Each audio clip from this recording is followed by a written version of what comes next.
Hey guys, welcome to Box Office Addict, my weekly live stream podcast where I break down the weekend numbers for you, talk about expectations versus what the reality of the situation is, and have a free-form discussion with the chat where we just talk about movies and random things and so on. If this is your first Box Office Addict, welcome to the show. I hope you have a good time. And we've made it to episode 47 weeks in a row. We've had a lot of ups and downs. Some episodes get 16,000 hits, 12,000 hits. Some episodes only get, 1,000, 2,000, what have you. But we have had a regular audience, and you guys have been great.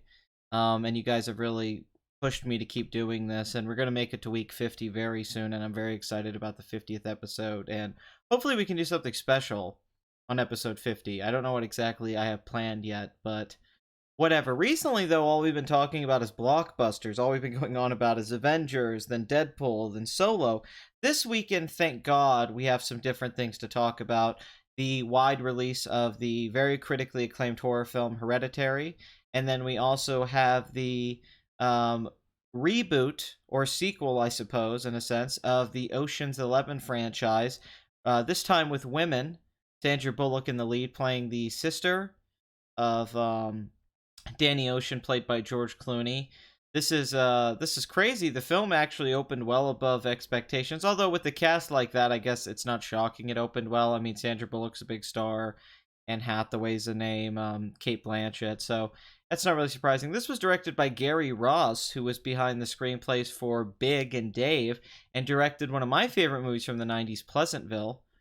Feels like a lost Robert Zemeckis film with kind of the structure of it's very Back to the Future-esque. It starts as kind of a high concept comedy, and then it goes on and on. It gets more emotional depth and thematic depth at that too, and then kind of ends in a place where you didn't really see it going as a journey. So this is a big deal for him. He also directed the first Hunger Games movie, which is his biggest hit to date. I'm a fan of Gary Ross. I don't plan on seeing this movie. The reviews really haven't swayed me. It has 69% on Rotten Tomatoes, and knowing how much critics like to praise films with female casts now, in particular, they like to give Ghostbusters 2016 a pass. I'm assuming it's not a very good movie. Steven Soderbergh's original film, I think, is slightly overrated, but still good. I love Steven Soderbergh, by the way. He's one of my favorite directors. I think he's made so many better films than the Ocean series. Even recently, the last few years, I preferred Haywire, Side Effects. All the movies he's made over the last few years, I think, are much better than the films that have basically the Ocean's. Ocean's 11's okay, but it's just kind of this meandering tone piece, and I've never understood why everyone praises it. I don't think the screenplay's that great. I think the casting's decent, but everyone's really playing it up. Don Cheadle especially. I've never understood the love for that movie, but it's an okay movie. It's watchable. It's like an entertaining. I'd give it like a 6.57 out of 10. I think it's a passable movie. People love that movie. Ocean's 12 is pretty hated across the board. I agree with that. That movie's awful. And Ocean's 13, I actually think is a pretty enjoyable movie, actually, out of the trilogy. And Al Pacino's in it as the bad guy, which is fun. But if you want to know my favorite Steven Soderbergh films, I would say King of the Hill is his best film and most underrated. Sex, Lies, and Videotape. The Limey's great. Out of Sight. All of his work in the 90s is terrific. Traffic's a very good movie. And then in the last few years, I think Side Effects is actually one of his better films. Very Hitchcockian thriller. Gone Girl before Gone Girl was released. Except it kind of spoils everything with the opening scene. And pretty much, yeah, I don't think he really has a bad film in his filmography. He has films I like less than others, like The Girlfriend Experience. But he's up there with David Fincher for me. But this is the reboot, and it had a really good opening weekend, especially when you compare it to its budget. So, although I would like to see Hereditary because of the reviews, and it sounds really good. Although I've been disappointed with so many recent horror films that are acclaimed. I did not love It Follows. I did not love The Babadook, and I did not love The Witch. And all those films were very much praised like this film. So I am skeptical because recent horror films like this have been. It's a new masterpiece and a classic, and I go see it and I find them to be very average. Some good filmmaking. Good cinematography, nice cutting, some decent acting here and there, nice scores. I like the Disaster Piece score for It Follows, but don't love any of those movies, so I definitely am skeptical, but I want to see it. And then Hotel Artemis, which looked like a John Wick spin-off, I thought would have a much better opening weekend with its cast. It actually just straight up bombed. And I think it had a pretty decent trailer, so that's very surprising. And of course, updates on Infinity War almost reaching the $2 billion mark, as someone has said in the chat. Of course, we have to talk about where Solo's going, if where it's not going, which is to anywhere good, and then Deadpool 2 as it continues to perform below the first film, but it's still making a lot of money, especially when compared to its budget, of course. Nice to see someone else who didn't like The Witch. I did like It Follows. I mean, I don't hate those movies. Like, I think It Follows is okay. I in particular like the first half hour. Me and Blood Money had a long conversation about It Follows couple weeks ago where I broke down how I don't like how it handles the mythology and its rules and a lack of characterization, and I don't like the third act, but I like the first half a lot. The Babadook, I think, has a lot of good stuff in it. It's kind of like a Peter Jackson movie, an early Peter Jackson movie. The Witch is fine. I mean, they're all fine. I don't think any of them are bad movies, but I don't think any of them are great movies or a modern horror classic. In fact, I'd say Oculus, which was a low budget horror film from a few years ago, I think is as good as any of those movies, and it doesn't get near the praise. Excluding its terrible first like 5-8 minutes, but after that, Oculus becomes a very, very good movie. Kind of like a Stephen King short story is how it plays out. Warrior Champions. Oh, Warriors. Yeah, the Warriors did win. I mean, that was kind of a boring finals. It's hard to be too excited about it one way or the other. Like, I'm not a Cleveland fan or anything. I'm not a Warriors fan either, but it was kind of like just dull to watch a 4-0. LeBron really does need to go to another team if he wants to beat the Warriors. They're the current Bulls. I know he's talked about going to Houston with Harden. Now we're talking about Basketball Addict, but I am a sports fan. But it is pretty underwhelming that the same two teams have gone in the last 4 years, and it's underwhelming there's no competition for the Warriors. The Warriors are great. You just want to see somebody play against them that can put up a fight. You know, you don't want to just sit there and watch something really peter out, and that's unfortunately what happened. What ruined It Follows was they show who was the creature. It loses its sense of dread and mystery. Well, Infinity War crossed 2.1 billion. Will it pass DFA? I don't think it can make 2.1 billion. That means 2,100,000,000 is what you're saying? No. There's no way it can make another $100 million. It will cross 2 billion. It's right there. It was up in the air if it was going to, but Infinity War was able to still hold very well domestically and internationally. As Solo ended up being a major disappointment, and to an extent, Deadpool was a disappointment internationally. So Avengers didn't lose a lot of its momentum, so that pushed it over the $2 billion mark. It was questionable a few weeks ago if it could reach it, but now it is guaranteed that it will make $2 billion and be there with Avatar, Titanic, and of course The Force Awakens. I think The Force Awakens made $2,068,000,000. I don't see how Infinity War could pass that. Maybe, but I'm pretty sure it doesn't have many markets left open, and I just don't see how the money would add up that it could reach that. But, you know, still, I mean, it made $2 billion. It's not like anyone could complain. It overperformed. $2 billion was the high mark of what Disney would have wanted. They would have wanted $2 billion. They would have settled for $1.5 billion like in the first Avengers. And they would have taken, you know, higher than that, 1.7, 1.8. But $2 billion is really the high end, which sets up Infinity War Part 2 well. And if that movie can make $2 billion, you'll have the first franchise ever, movie series that has two $2 billion movies in there, which is very rare, which is something Last Jedi wasn't able to do, and I don't think Episode 9 is going to be able to do. Hey, sorry I'm late. Just came home from a long walk. Well, I'm glad you're here, man. I hope you guys enjoyed the live stream conversation with David Stewart. I put up on Twitter during the week that I have a surprise for you guys. Never say I didn't do anything nice for you, is what I said. And I wasn't going to spoil it. I was just going to upload the live stream, but I did announce it on Twitter hours before just so people knew about it. But it's funny because I talked about David Stewart on this channel, and you guys all seem so excited about that. So many of my subscribers are David Stewart fans, and I thought, I wonder if I could get David Stewart on, because part of the reason was I was thinking about World Class Bullshitters and Geeks and Gamers and Mauler and those channels, which, by the way, I like World Class Bullshitters and Maulers quite a bit. Not as big of a fan of Geeks and Gamers, but he seems like a nice guy. I would love to talk to him sometime about something that's not Star Wars. I think we could have a good conversation that's not Star Wars. But part of it was I was thinking about how they've been doing those live stream collaborations where they sit around and it's, you know, a lot of negativity and how the channels, every video is Kathleen Kennedy. I mean, every Geeks and Gamers video is about Kathleen Kennedy. Pretty much, which I understand. I mean, if it gets you hits and people want that, that's fine. So I thought, let me go in a different direction and bring David Stewart on. Can I get him? He has 26,000 subs. Can I get him on and talk to him about storytelling in general. Okay, I mean, we talked about Star Wars for like 30 minutes, 40 minutes. Don't get me wrong, we complained about them, but I thought, can I get him on and talk about books, movies, making content that isn't just based in hatred and cynicism and being negative towards one movie franchise. And I was so happy that he responded. A few days before the stream, he said, "Hey, yeah, I'll do it." There was no issue. We set it up, and I thought it went well. I thought we had a good rapport with each other, and I hope to have him on again. I was surprised how well it went. Apparently, Geeks and Gamers tries to do other stuff, but nobody's interested. Well, that's the problem when you pigeonhole your channel. World Class Bullshitters, for example, which, by the way, I'm a fan of those guys. They're funny. They're funny dudes. When they do like a commentary for like a James Bond movie or another film, you look at the hits for that, it's like 1,000. Then you look at their Star Wars live streams or videos, and they get over 10,000 or 100,000. When you build your audience around one subject in the short term, that is, you know, and those guys have 50,000 subs. I think Mauler did it the best out of anyone because Mauler's videos, his Black Panther video, his Infinity War video have just as many hits as the Star Wars stuff.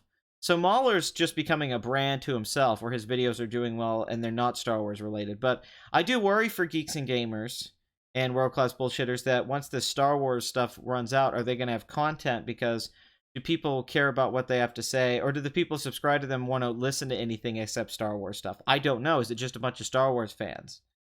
That's a question I don't know. You know, Razorfist goes in there, but Razorfist does video games. Razorfist does media.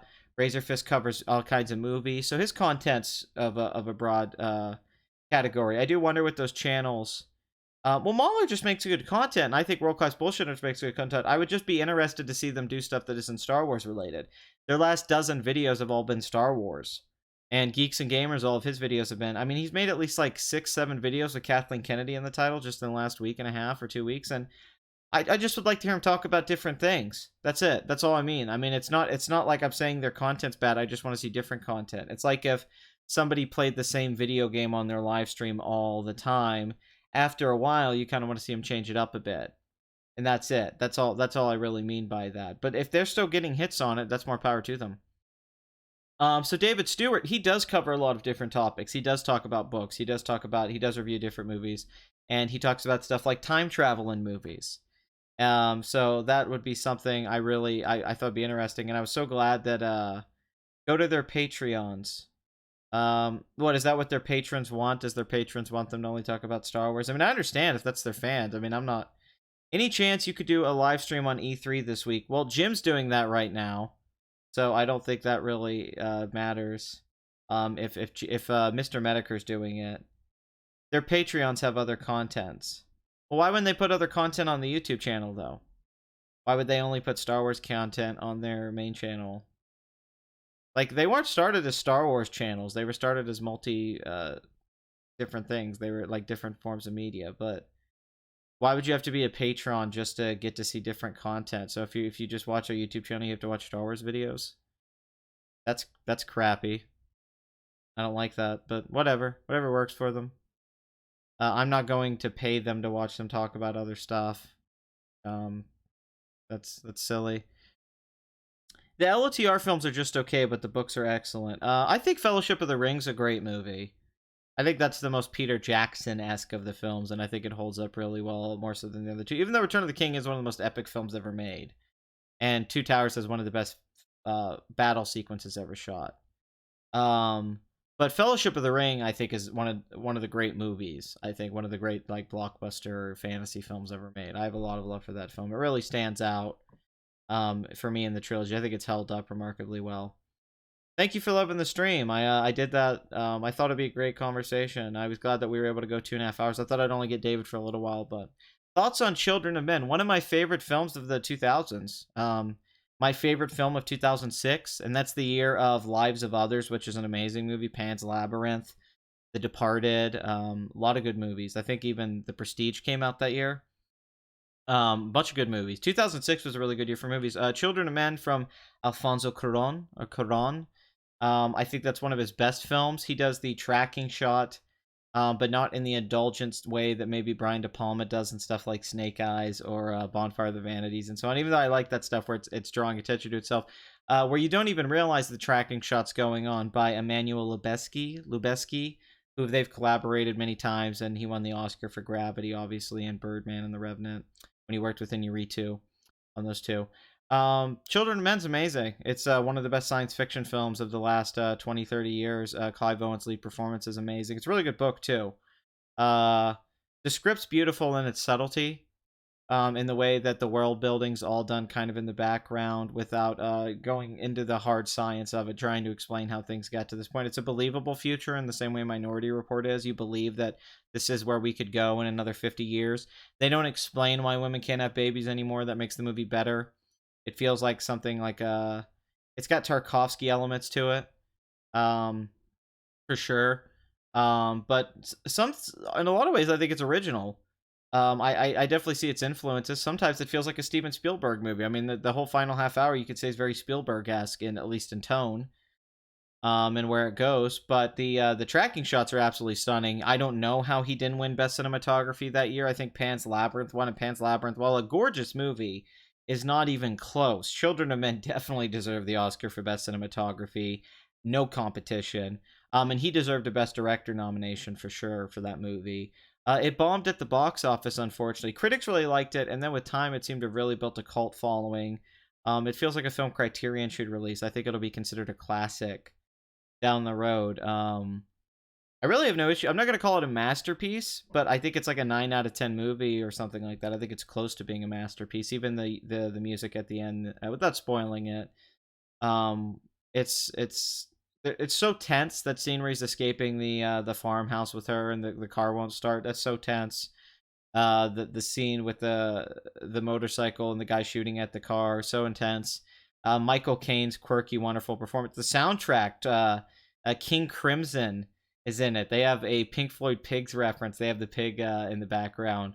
One of the best Rolling Stones songs is in that movie.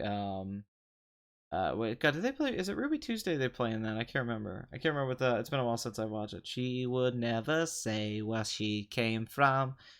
Terrific soundtrack.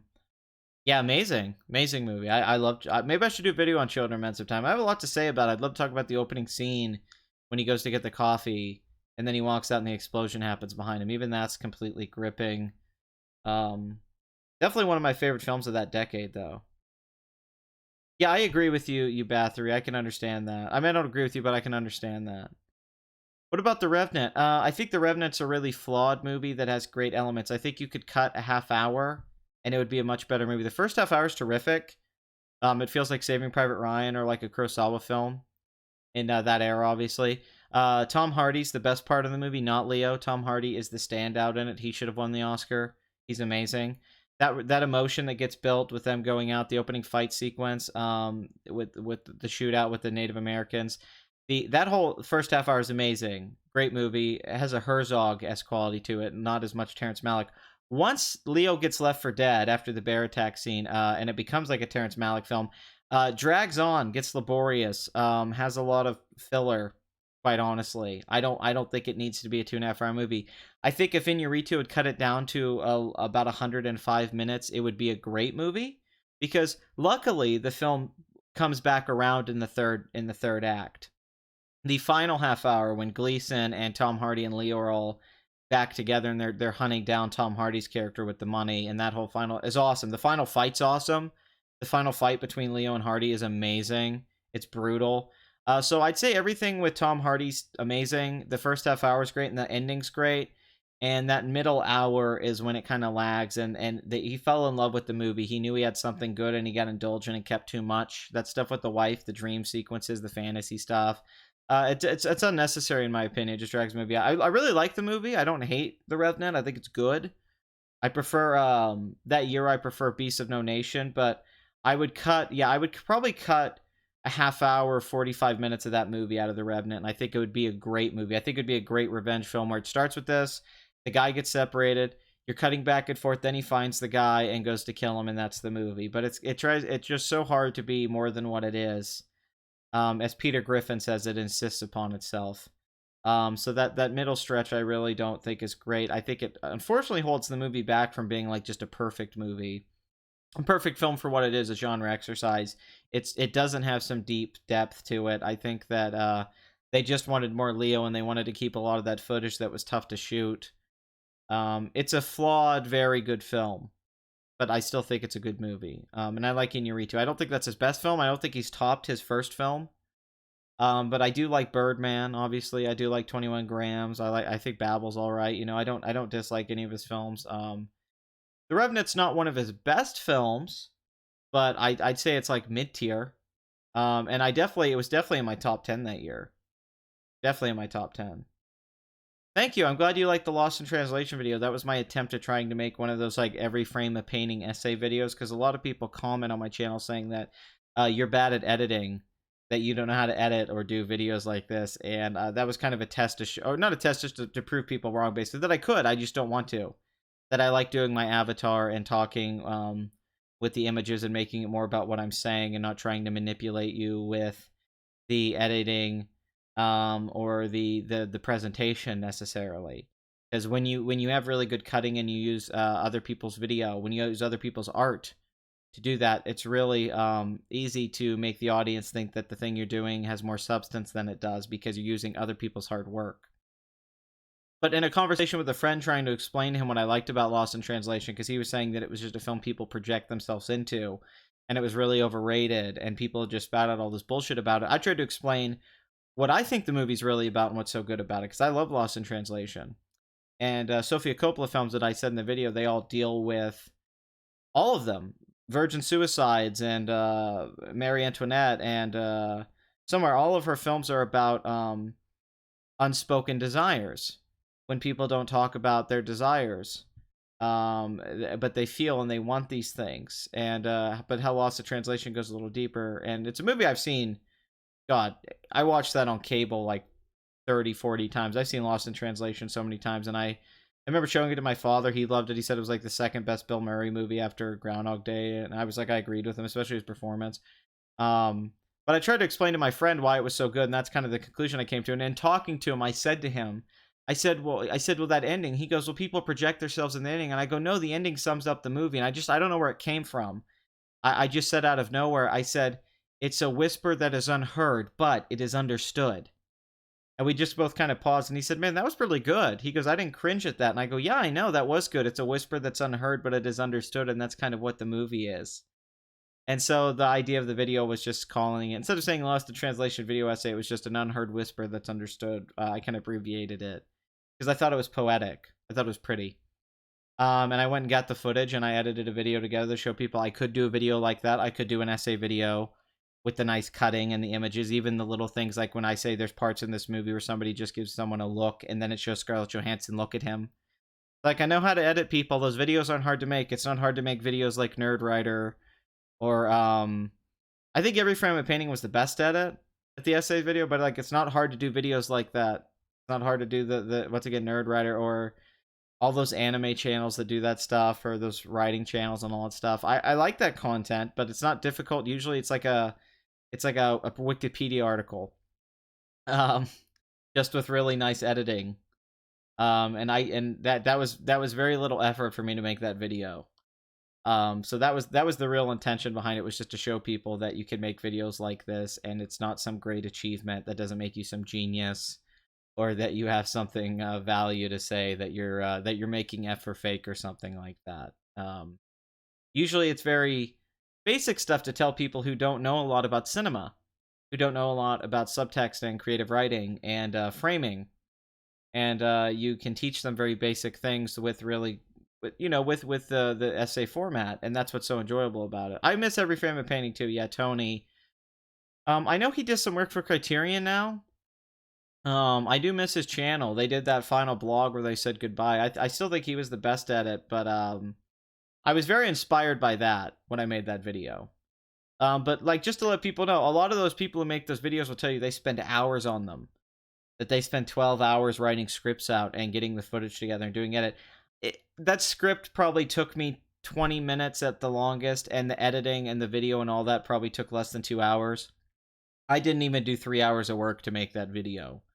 So when some of these people try to tell you that it takes 12 hours or weeks to make those videos like that, those essay videos, and that they're these great achievement, not that it probably doesn't take them that long. I'm sure it does take that long to do some of those videos.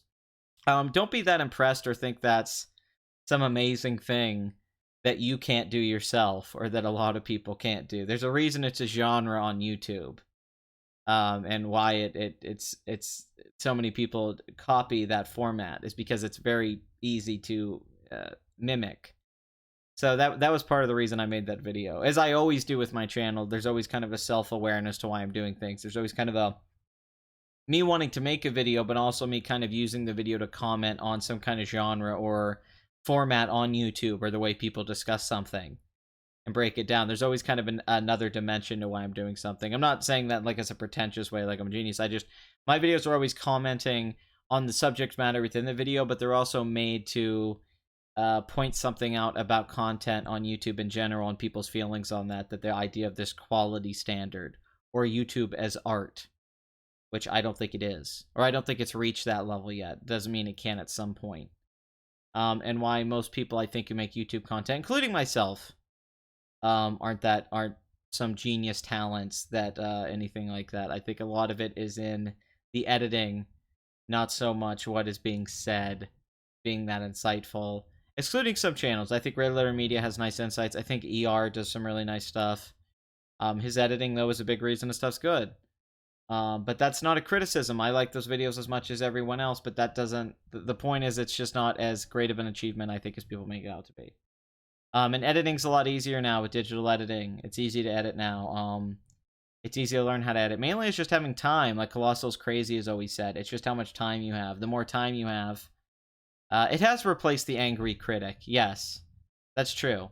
The angry critic has been replaced with the insightful, artsy critic of YouTube now. That's a good point. I agree. I love how everyone coming to inspect the house that's playing I Gotta Be Me in their car. Yeah. Money Pit is awesome. Money Pit is great and very underrated. I might do Money Pit on underrated classics. Money Pit's a very underrated movie all around. It's hilarious. The relationship between the two of them is great, and it's well paced. Everything about it. I don't really have any problems with Money Pit. I've seen Money Pit so many times and it holds up. That scene where Tom Hanks falls through the floor and he's just hanging. That's hilarious. There's at least 10 good gags throughout the movie. People compare Tom Hanks to Jimmy Stewart, but I would actually compare him to Tony Curtis. I don't think the Jimmy Stewart comparisons are necessarily correct. I think only a few movies that. I think if you look at Tony Curtis's performances in Sweet Smell of Success and you think about Tom Hanks in that kind of role, that's perfect for Tom Hanks. Or if you think about Tom Hanks in Bosom Buddies and then him in Some Like It Hot, I think that's more where Tom Hanks falls into. I think there's actually kind of this cocky, almost untrustworthy side to Tom Hanks that never gets tapped into in any of his films. It did in his comedies. It's in Dragnet. It's in Bachelor Party. It's in Volunteers. It's in those movies. But in the 90s, they decided to make him more of just the most lovable guy ever, like post-Philadelphia. And I think we kind of lost that edge that Tom Hanks had in his 80s work, which I like so much about him, where he could be a charming jerk. And he's great in Saving Private Ryan, and even that performance even kind of has that a little bit. But favorite sci-fi film except Blade Runner? I don't know if Blade Runner is my favorite science fiction film. I have a lot of science fiction films I love. It might be my favorite, honestly, though, now that I'm thinking about it. Stalker, Solaris, those are always going to be high up on my list. Fantastic Planet from René Laloux, I think might be the best pure science fiction film ever. It's like a science fiction short story. And the artwork, the art design is some of the best I've ever seen. I'd put it up there with Geiger's work on Alien, or any film for that matter.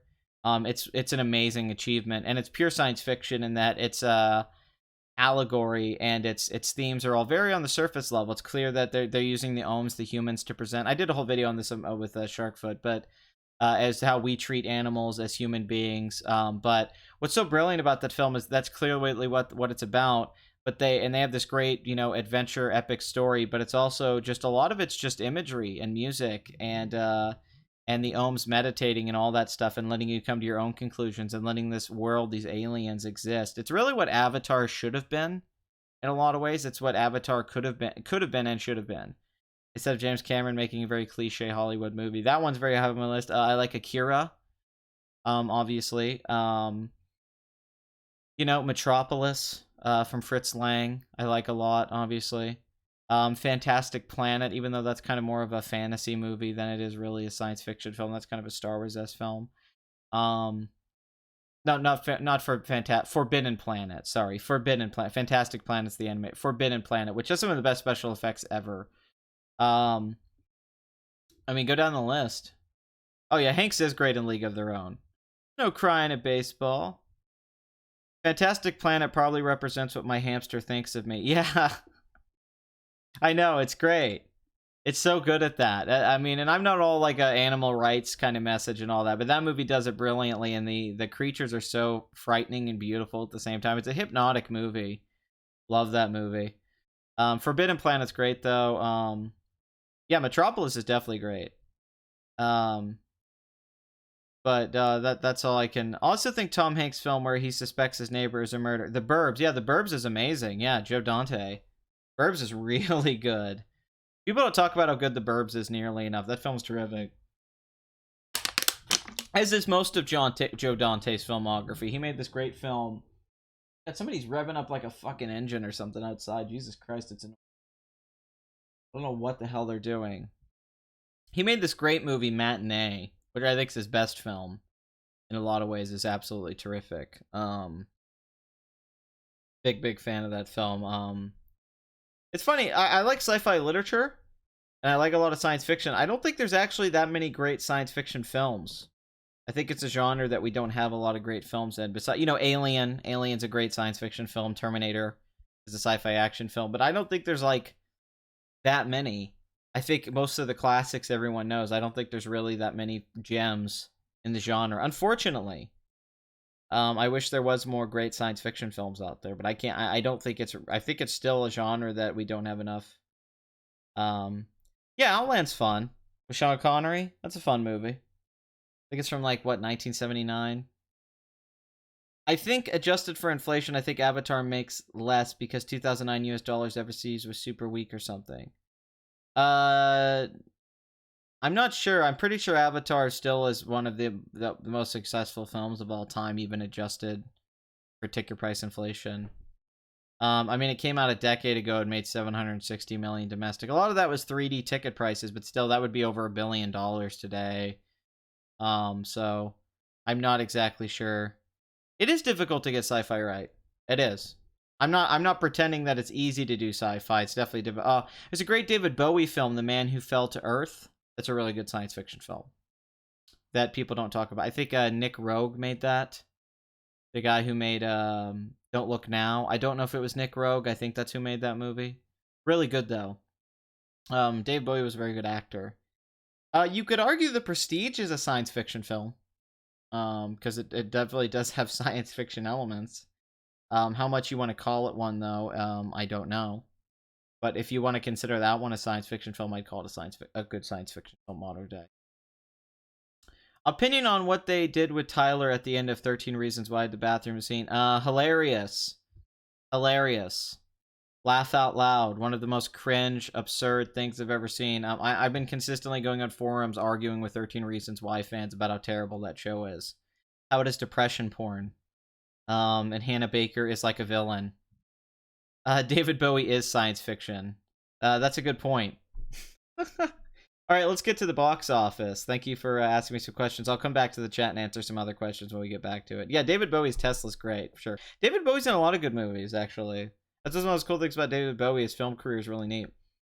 Okay, A Quiet Place, directed by John Krasinski, $1 million this weekend. That film was made $324 million worldwide, $185 million domestic on a $17 million budget. God damn! I said god damn! That is a fucking successful movie. Good for John Krasinski. Jim Halpert will not be smirking at the camera anymore. I mean, really, that's more successful than Get Out. I think now The Conjuring, it's past that. I mean, this is the most successful horror film, I think, since like It. I mean, It made more money than all of them, but well performing over expectations. Overboard remake, 1.1 million, $47 million domestically, $78 million worldwide. I would say this film is a success. It should make $50 million domestic. Breaking In, 1.3 million, $43 million domestic, $46 million worldwide, $6 million budget. That is a modest success. Oh yeah, by the way, I'd like to let everyone know I did put the deposit down on the apartment, so that is finalized, and I will be moving into the apartment on July 3rd. So on July 3rd, at the end of June or the start of July, I might not be able to do Box Office Addict. I don't know.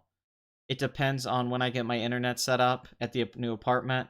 I probably won't be making a lot of content at that time because I will be moving, and having be packing and be setting up everything, saying goodbyes to everyone around here and getting my affairs in order. So I'm just letting you guys know, late June, early July, now that the deposit's down and we have everything set up to get into the apartment, I might not be making content for like a week around that time. I don't know. But I will keep you posted. But just be prepared for that if there isn't a box. It might be the first time I miss Box Office Addict just because I don't know what if I can get the internet. Basically, if I can't get the internet up, I might go do Box Office Addict somewhere in public. If I can go do it like in a library or a coffee shop, I will.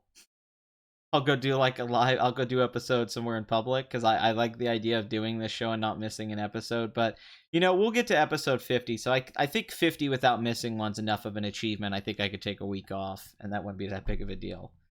But I don't like missing it. I like doing it for you guys. And if I don't do it on a Sunday, I promise I would do it that week still. Like if I had to do it on a Wednesday, I would still do the show.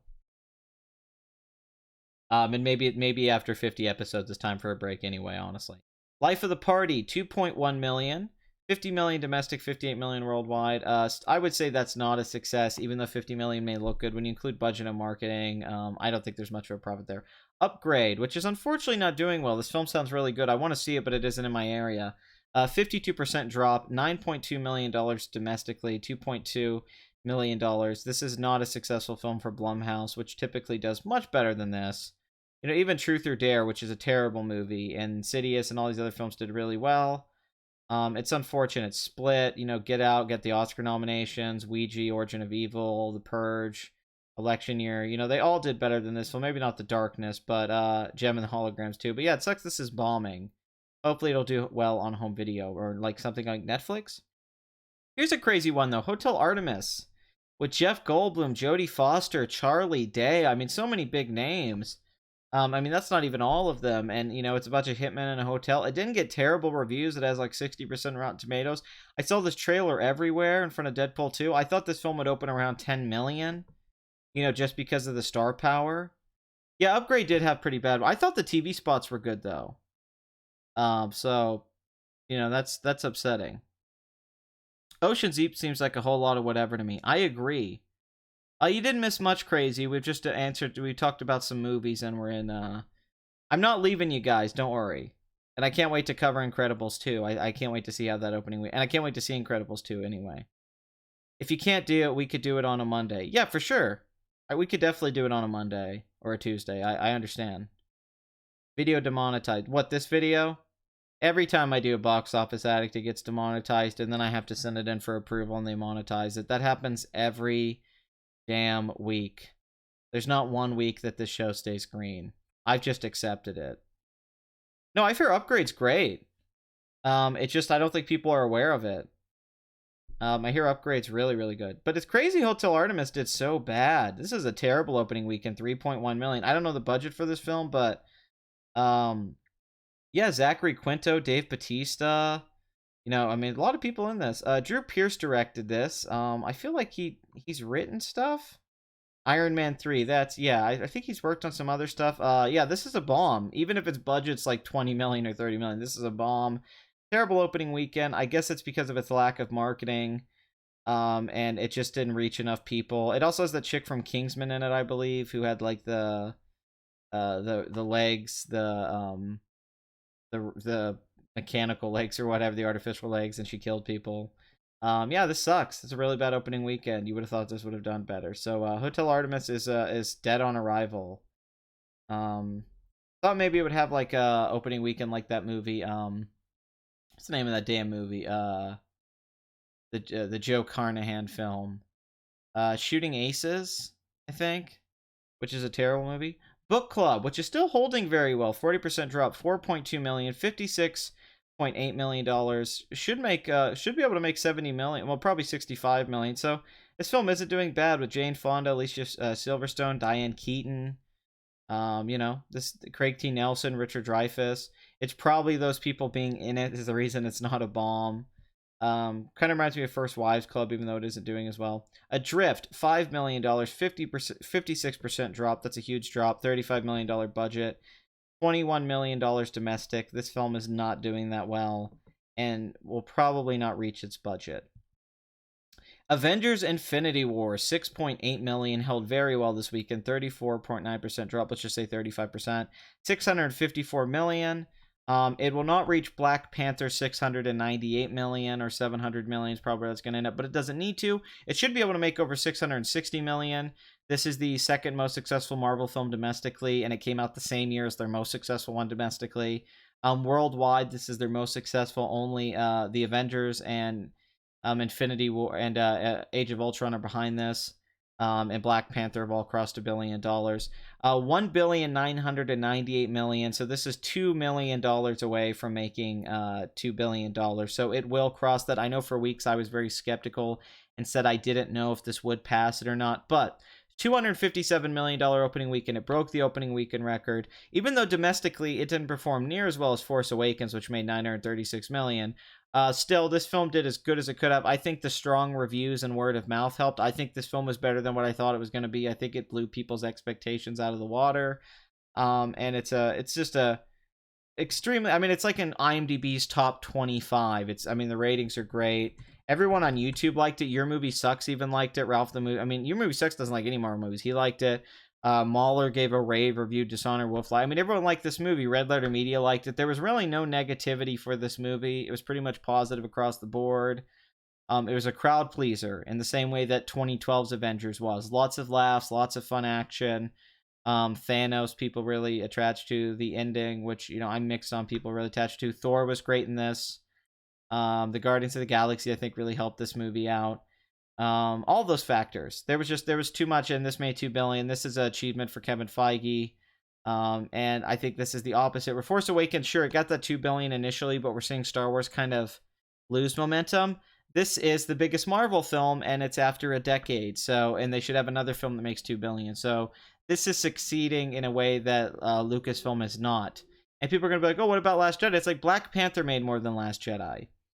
Kevin Feige, unlike Kathleen Kennedy, literally and figuratively has balls. Let's go check Force Awakens out, though. Let's see where that ended up. Force Awakens made $2,068,000,000, which I said I don't think Infinity War can make that.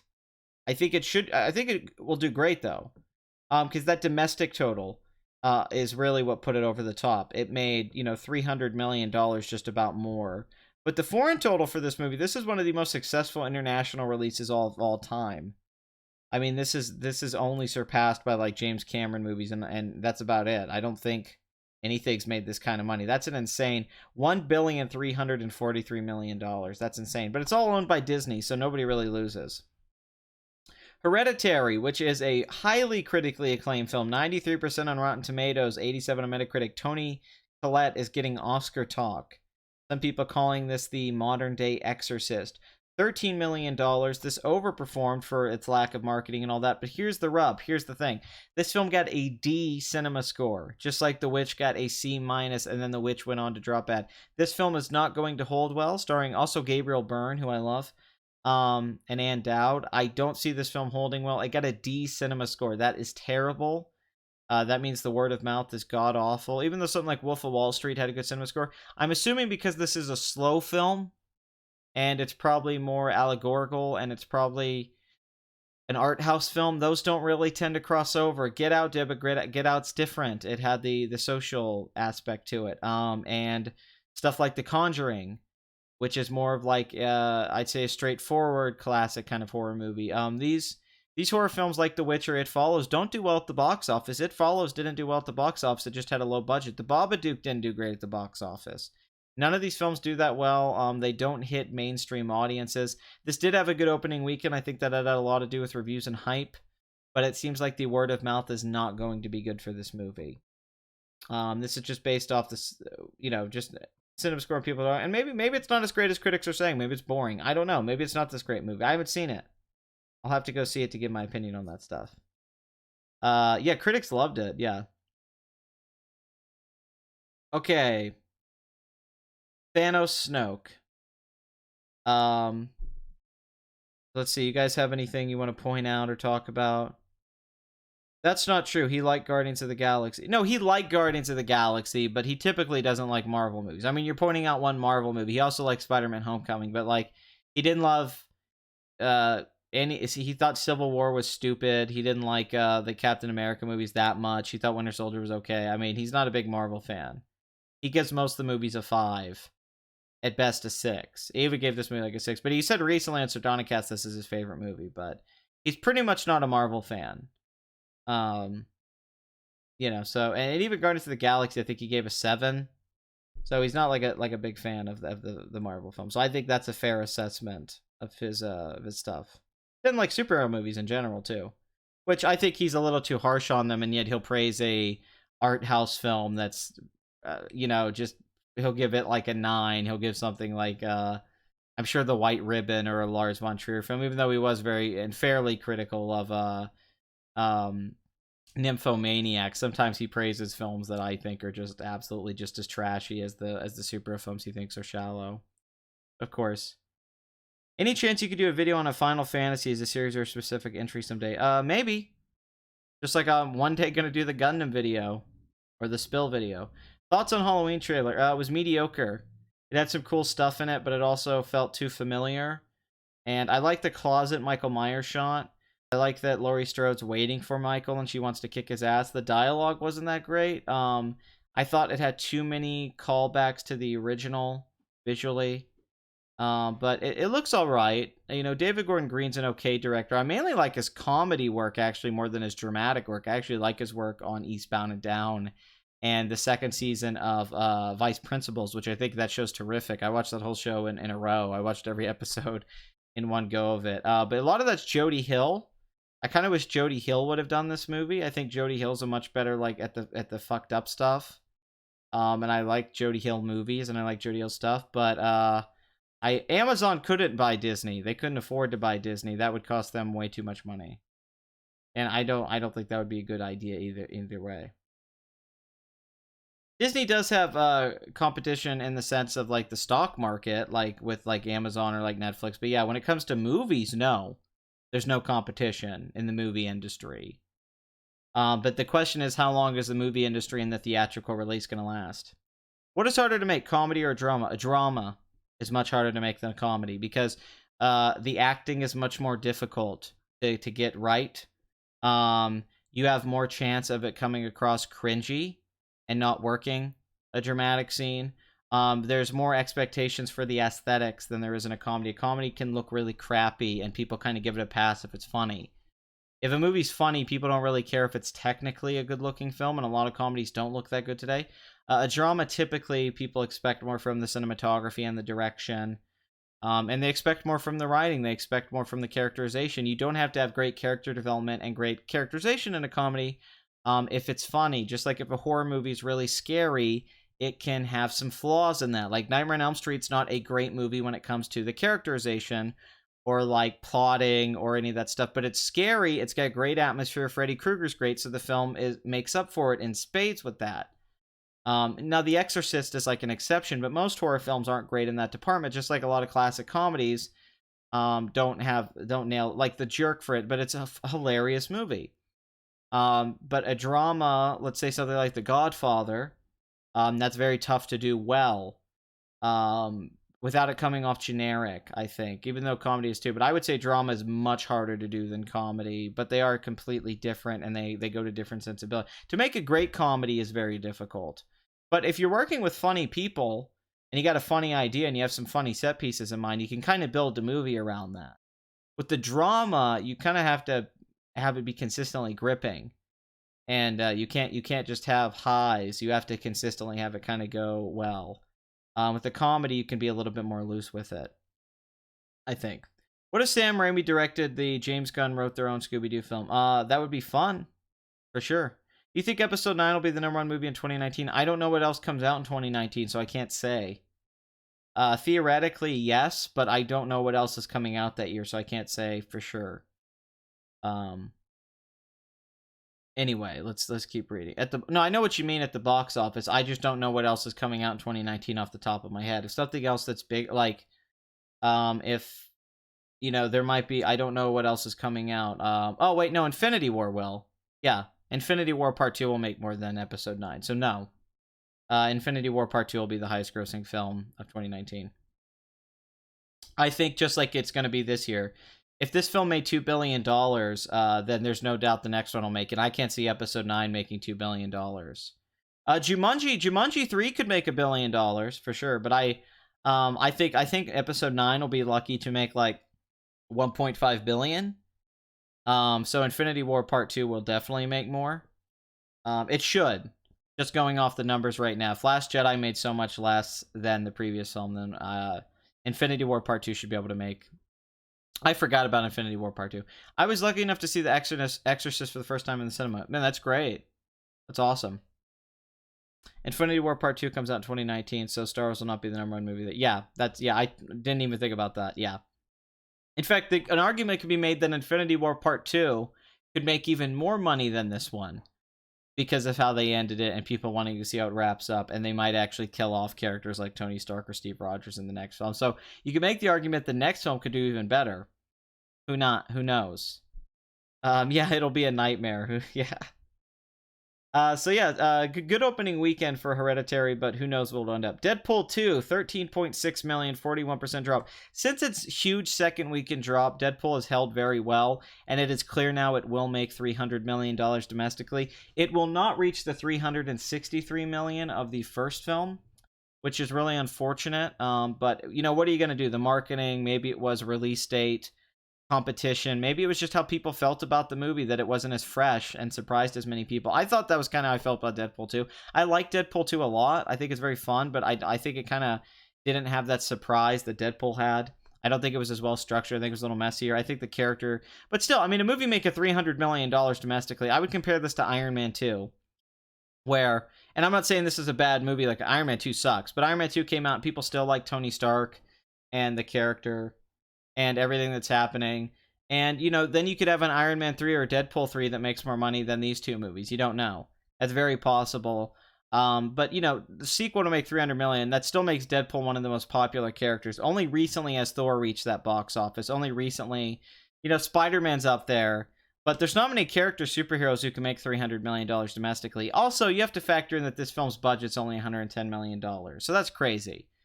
The first one cost $58 million, but this one's budget being so low, so they've already made a bunch of profit. Now, where I am shocked that it's not performing as well is at the international box office. The first film made $420 million, and this film looks like it's going to make $400 million, but it won't do much better than that. I would have guessed $500 million was a lock, and it's just not now.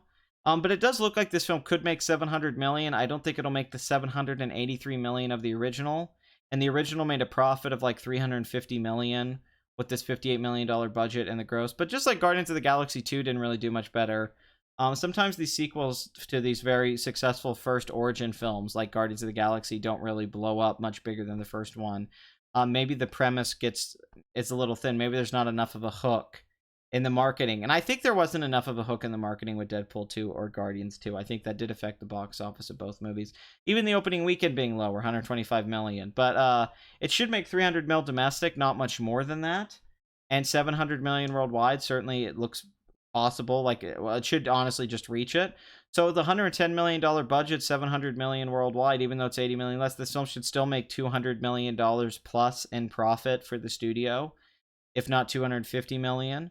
So the Deadpool franchise is still well and alive, and if the next film costs like $130 to $150 million and it makes $300 million again and over, they have a franchise here that they can still milk and make money off of. And maybe if they get a better villain or a better premise for the sequel, maybe the time-traveling Deadpool thing that we saw featured at the end of this movie, Deadpool 3 could make $1 billion. Or if you do a Deadpool Spider-Man movie, which I think is a great idea. So Deadpool 2 is totally a success. Only a slight disappointment if you thought it was going to perform better than the first one. But on its own merits, if the first Deadpool would have made this money, we'd all be talking about how successful it is. It's just the first Deadpool really overperformed across the board. Okay, so Solo, A Star Wars Story is now really officially a bomb. I mean, there's really no debate about it. It's obvious they got Edgar Wright for Deadpool. They got to get it. Oh, I would love if Edgar Wright did Deadpool. That would definitely be perfect for him. He'd make some money off that, and it would be great for the franchise. I think his editing would be amazing in a Deadpool movie. How he would do sequences. That's a good point that Disney's just competing with themselves, and that might hurt the market. Who knows? I do think that's an interesting point to take into consideration. Solo made $15.1 million this weekend. That's a 48% drop. It's at $176 million domestic. This is a $250 million film with the reshoots. By the way, I don't hate Solo. Me, David Stewart have talked about this, that Solo's really not that bad. Even me and Blood Money were talking about how much we actually like Chewie in it, and Alden Ehrenreich and Chewie's chemistry. And it kind of had the Sam Raimi feel points when they throw him down into the pit with Chewie. It feels like that scene from Army of Darkness. A lot of this movie was fun. I don't think it's a great movie, but it was enjoyable. It was much better than the other Disney Star Wars films, even with all of its flaws. But yeah, I think Alden Ehrenreich, he's just not Han Solo, but he's good in the movie. I think Chewie, it's some of the best Chewie stuff ever since the OT, since maybe New Hope. All those scenes with Chewie are great. None of that stuff's forced, like him getting the gun. The name part sucks. The first 15 minutes kind of sucks, but once the movie gets going, I think it gets really fun. I think the middle of the movie works really well. I like the card game and the way they set up the ending. I like a lot about this movie. I like when he shoots Beckett. So it's unfortunate this is bombing because I don't think this movie's that bad. I think Last Jedi, I wish that would have bombed, and I think this movie's being affected by that and by all the bad press in the reshoots. I think this is a better movie than, stuff in Rogue One. I think it's a better movie than Force Awakens. It's upsetting this is the one that's taking the hit when I think it's got more fun acting and a loose feel to it, and just better tone and all that. I much prefer this. I kind of wish Ron Howard would have done Force Awakens if they were going to get someone who would have signed on, because Brad Bird turned it down and a bunch of other directors. It's unfortunate. I don't think it's that bad of a movie. So it sucks to see this bombing, and we're not going to... I actually kind of would watch a sequel to this movie. Once again, I don't think it's great. I gave it like a 6 or a 6.5, but I don't think it's bad. I don't think it's a bad movie. So is Ocean's Vag a flop? No. No, the cinematography is definitely bad in Solo. That is no question.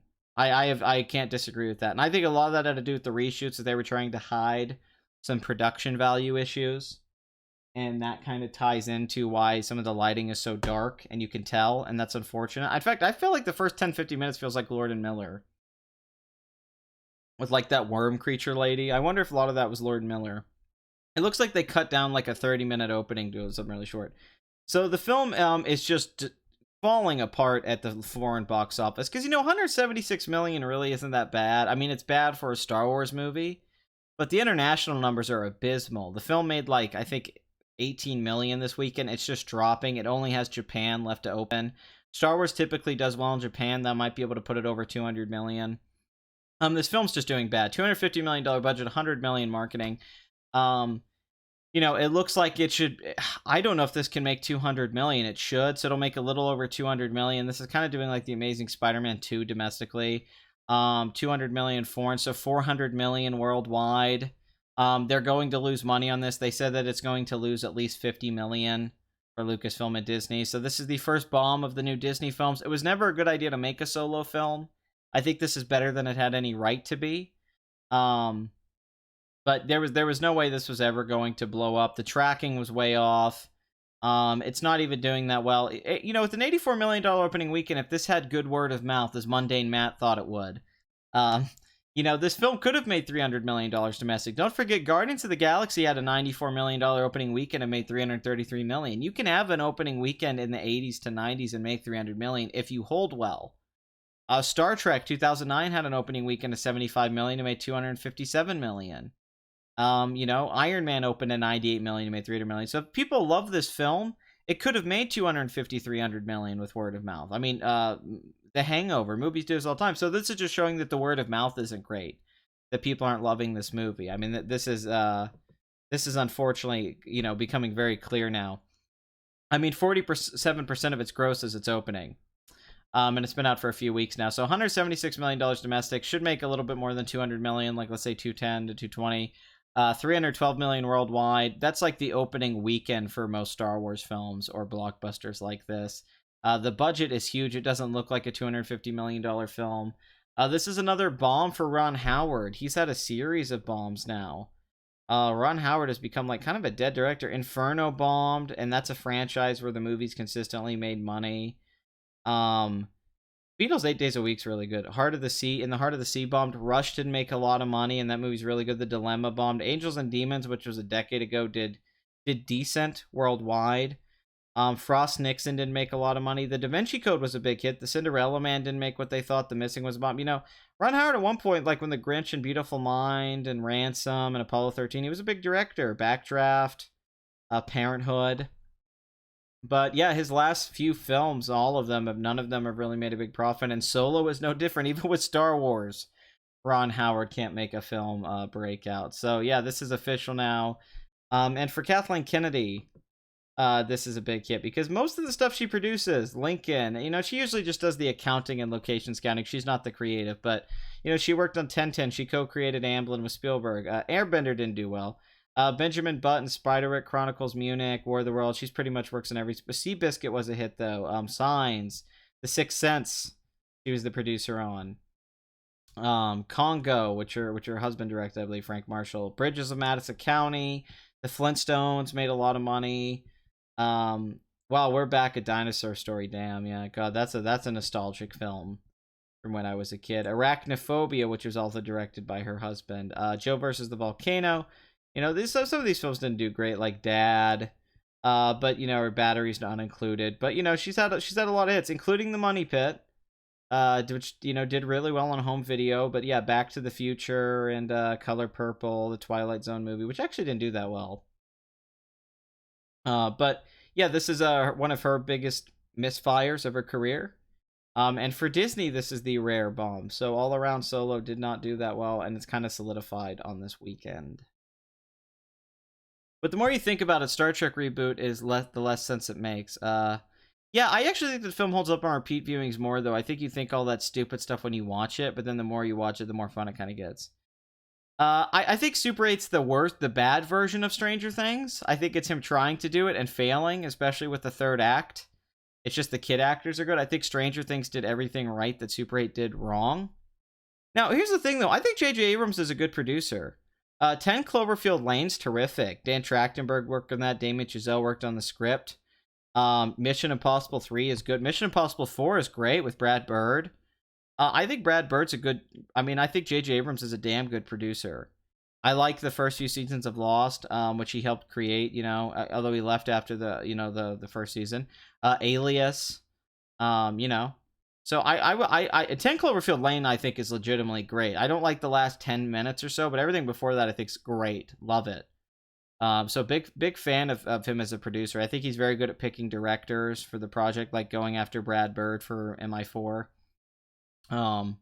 Any thoughts on the whole controversy around the Rosatrix supposedly leaving Instagram due to harassment for Star Wars fans aside of never being confirmed as such? I think it's bullshit.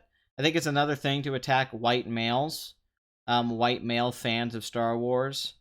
I think just people probably harassed her that were internet trolls, which is typical for anything. As I said, don't join the entertainment industry if you can't handle criticism. This is like when Hayden Christensen tried to say that he quit acting, even though he still acts in movies. Like he was in a Bruce Willis film last year. It's because there was no demand for Hayden Christensen because he sucks and he's a bad actor. I don't care if he was good in Shattered Glass. He's terrible in Jumper. His career went nowhere. Or blaming fans for Jake Lloyd because he got beat up in school by bullies. That's somehow Star Wars fans' fault. You know who you should blame for Jake Lloyd's life? George Lucas. I already talked about this on the box office. I might do a video on it. Go watch that Making of Episode 1 documentary.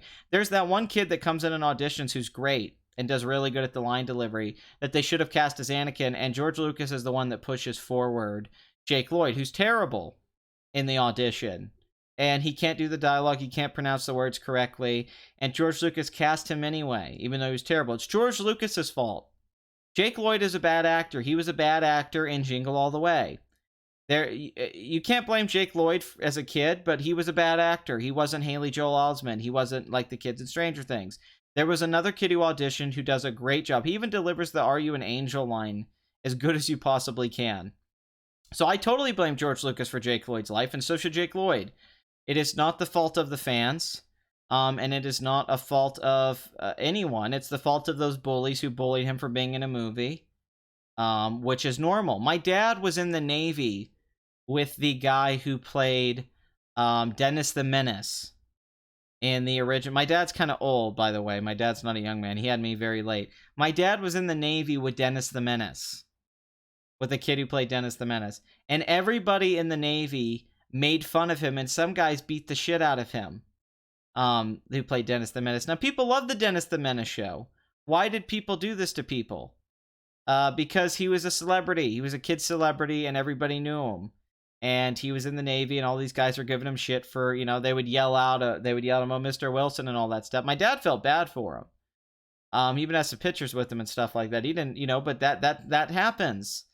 Jake Lloyd was a little kid in a famous movie, so people made fun of him. And it's completely George Lucas's fault for casting him when he was terrible. Now, to go beyond that, Hayden Christensen, bad actor. I don't care, once again, if he was good in Shattered Glass. He's been bad in every single thing else he's been in. And he always says he quit acting, but he's still been in movies. He's been in a movie like every year for the last 6-7 years. It's because there's no demand for him. Just some girls thought he was hot back when those movies came out, and it didn't last. Why isn't Ewan McGregor's career affected? Why isn't Sam Jackson's career affected? Why isn't Natalie Portman's career affected? She won an Oscar and still has a career. Sam Jackson's a huge star. Ewan McGregor's been working ever since. Why are none of those people? Why weren't their careers ended by the prequels? Could it be that they're not bad actors and chose good roles? And people said, and there was also the argument that we're the fans, we're the reason that George Lucas wanted to quit making movies. That is bullshit. George Lucas never liked directing movies. This has been stated by many people that know George Lucas and work with George Lucas. He did not direct Empire and Return of the Jedi because he did not want to direct them. He was stressed out from his divorce, and the first film really took a lot out of him. The only film he ever really loved making was American Graffiti. He didn't direct for 20 years. Was that because of Star Wars fans back when everyone loved him? So then he quit after he made the prequels, and he got all this backlash, and then people go, oh, come on. It was our fault for attacking George Lucas. George Lucas didn't direct for 20 years, and he was loved. He was loved. The Indiana Jones trilogy, the Star Wars trilogy. He did stuff like Willow and Howard the Duck, but he was a loved guy. I don't want to hear that at all. He was a loved filmmaker. American Graffiti, all that stuff was loved. He just didn't want to direct anymore. And he quit directing, and then he comes back, makes some terrible movies. And then all of a sudden, people say because those movies got criticized, rightfully so, and they're like, oh, it's not criticism to say he raped my child. That's a joke. Those are jokes. Some of you just don't get humor and hyperbole and how that stuff works. They don't mean it literally. And by the way, those films are bad, and so is Kingdom of the Crystal Skull, all George Lucas. He disappointed people. He quit making movies because he never liked making them. And he didn't want to make the prequels, by the way. I had to tell this to somebody. He asked Ron Howard and Lawrence Kasdan and other people to direct Phantom Menace. They all turned him down. He asked other people to direct Attack of the Clones. He never wanted to make the prequels. So this is a myth that fans made George Lucas quit making movies. He never wanted to make movies in his career. And this has been stated by people who know George Lucas. He does not like making... He's not a big fan of directing. He's a much bigger fan of producing and of technical stuff. He likes working on sound and new technologies. He's not that big of a filmmaker. Same kind of thing with James Cameron in the last 20 years, who likes making movies. Yes, the prequels are that bad. They're horrible movies. They're horribly written. They have bad acting. They look terrible. They're poorly paced. They've aged horribly. They're a reflection of a different era of movies. They have good individual moments in them, like the lightsaber duel, Duel of the Fates, stuff like that. Revenge of the Sith has some fun scenes, but they're terrible movies. Yes, they're all pretty bad. Attack of the Clones is a truly bad movie all around. The shot composition, shot reverse shot, the way it looks like a soap opera is terrible. The overuse of CG. The horrible dialogue and line delivery, the confusing plotting, the stuff that's adds to the universe that's unnecessary. But that's all just they're really just in general they're just not very entertaining good movies. That's another issue. Beyond just all the flaws. I mean Plinkett pretty much points it all out perfectly. It's kind of hard to argue against what Plinkett says. Plinkett goes into great depth about that. Jake Lloyd was also diagnosed with schizophrenia, and that's no one's fault. Yes. Now, Daisy Ridley, they tried to claim, was attacked by Star Wars haters and had to shut down her Instagram. Now, here's what happened to Daisy Ridley. She was going against gun rights. She was saying, maybe intentional. No, I think it was just lack of craftsmanship. I think it's because George Lucas wanted to sit behind a monitor and drink coffee and not compose compelling shots. I think it was laziness. It looks like a TV movie. I don't think because it's space opera, it has to be shot like a cheap soap opera on television, where it's just shot reverse shot and there's no scale to any of the scenes and the people are walking around. Plinkett pointed this out brilliantly. Is that that's not totally true, Mr. Pete. You're being disingenuous. Completely. Mike, Rich, and Jay have a lot of issues with the prequels, and a lot of that criticism was valid. There is a lot of humor, like the stuff with the chicks in the basement, and a lot of the stuff he does with reviews. But that they spent a long time breaking down the plots and the characters and the stuff that's wrong. And a lot of it's really valid. The stuff where like they're not running, and it's an exciting scene in Revenge of the Sith with him and Mace Windu. But it's just them walking really slowly in a green screen and stuff like that. A lot of that's really valid criticism. There's a lack of energy and stuff when you think about the location shooting and what George Lucas did in the original trilogy, and his almost journeyman quality that he brings to it. And so much of the filming of the prequels is George Lucas sitting behind a monitor, character setting in a very small location. It's a green screen like a room, and them just talking with shot reverse shot. That's very bad filmmaking. It's very lazy filmmaking. It's less so in The Phantom Menace, but it's very prominent in Attack of the Clones and Revenge of the Sith. A film student or a amateur filmmaker could do better shot composition and back and forth than that. He sounds like a fat drunken slob. Everything he said about the prequels he could say about the originals. That is also not true, Mr. Pete. That is inherently false.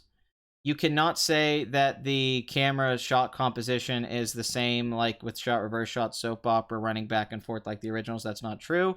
You cannot say that the line delivery and acting and facial expressions is horrible like that. You cannot say that the plotting is confusing and focused on politics and trade stuff. None of that is prominent in the original trilogy at all. There's no midichlorians. There is no kids. There's no kid actor like Jake Lloyd in the original trilogy. There's not an abundance of lightsaber duels like Yoda jumping around with a little mini lightsaber. It's more about the intimate moments. This is a big emphasis in the Pleek review. Yoda lifting the X-wing out of the thing. You're completely wrong on that. That's not true at all. Almost everything he points out is about is actually making comparisons to the original trilogy and the prequel trilogy and the things that the original trilogy does well and how the prequels don't do those things well. He does that in their reviews. I feel like you haven't watched them, or you like the prequel, which is fine. You can like the prequels. But I think that's a complete mischaracterization of the Plinkett reviews. He makes comparisons to the original trilogy to show how they're different. And they're completely different. They're different aesthetically. The pacing's different. The way they're written are different. Empire's written very differently from Attack of the Clones. Revenge of the Sith is kind of closer to Empire in its writing. But yeah, that's... and mainly it's just the way the films are edited and put together.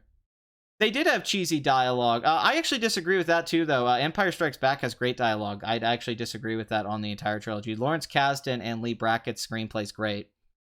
The one that George Lucas had the least amount to do with. There's tons of great lines in Empire Strikes Back. I love you, I know. That's an ad-lib by Harrison Ford. Impressive, young Skywalker. You'll see I'm full of surprises. Great line of dialogue. Size matters not. Do not or try, the Yoda lines. All the Yoda dialogue's great. Lawrence Kasdan's screenplay is awesome. So I completely disagree with that. The first movie, yes, there's some cheesy, hammy dialogue. It's saved by good actors like Alec Guinness and Harrison Ford. And it's more about the pacing and the journey and the sense of discovery that exists. But Empire has tons of great dialogue. I don't know why people say that. The effects were terrible compared to 2001 Alien and Blade Runner. That is also not true. Empire Strikes Back has effects that are on par with Alien, Blade Runner, and 2001. And the Death Star sequence at the end of the first movie is very comparable to any of those films. That's also not true. Alien has some great visuals in Blade Runner. I mean, I agree Ridley Scott's a master. But you got to think Alien's a small scale movie that all takes place inside one location, and the xenomorphs usually in the shadow, and it's mainly set design and Geiger's designs. It's not really a big special effects movie like Star Wars. Star Wars has a lot more special effects and a lot more stuff that it has to do. And it's definitely and Empire Strikes Back is very much on par with those movies. The final lightsaber duel and the carbonite chamber and all that looks amazing. It still looks amazing. The Battle of Hoth looks terrific. I mean, Empire is kind of the gold standard. It's tough, Empire is the shining film in the original trilogy. I mean, the first film's great, and Return of the Jedi has some fun stuff, but Empire is the thing that kind of makes the original trilogy really stand out. That film has aged remarkably well. It's one of the best movies ever made, quite frankly. Not just a great Star Wars film or a great blockbuster. It's a film that's too good. Empire is much better than it needs to be. All of the grace to it. It's classy. It's sophistication. Every line of dialogue feels so chosen. It looks like a Bergman film. It's gorgeous. Well, look at 2001, a movie that came out a decade earlier. I think 2001 has a lot of dated special effects. I've never agreed with people that say everything in 2001 looks amazing. The sequence where Dave is going through the psychedelic thing to Monolith, that looks like a screensaver today. It looks very dated. It's clear that the apes at the beginning are men in costumes. All of the ship stuff, the interior stuff, and all the outside stuff looks great, and that stuff still looks great. But I don't see how Star Wars looks any less great. I think all the stuff out in the space and the ships looks great in Star Wars, and I think the trench run in the Death Star looks terrific. All that stuff looks really good. I mean, yeah, I mean it's not Stanley Kubrick, but what is Stanley Kubrick? That's like saying no comedy is as good as Doctor Strangelove, or saying I mean, you're talking about possibly the greatest director of all time. I mean, I think yeah, that sequence has aged horribly, and it's like 15 minutes too long. There's a lot of pacing issues and editing issues with 2001, and I have no problem saying it. Even the editor was unhappy with how the film was cut. 2001 has a lot of unnecessary things that drag out too long. You get the point in the first 2 minutes, and as Kubrick lets them go on for minutes, but it has deeper meaning. That's why there's a dozen shots of landscape. 2001 has a lot of shit that could be removed and not affect the plot. I agree. 2001 has a lot of... You could cut the half hour out of 2001. It would not hurt the movie one bit.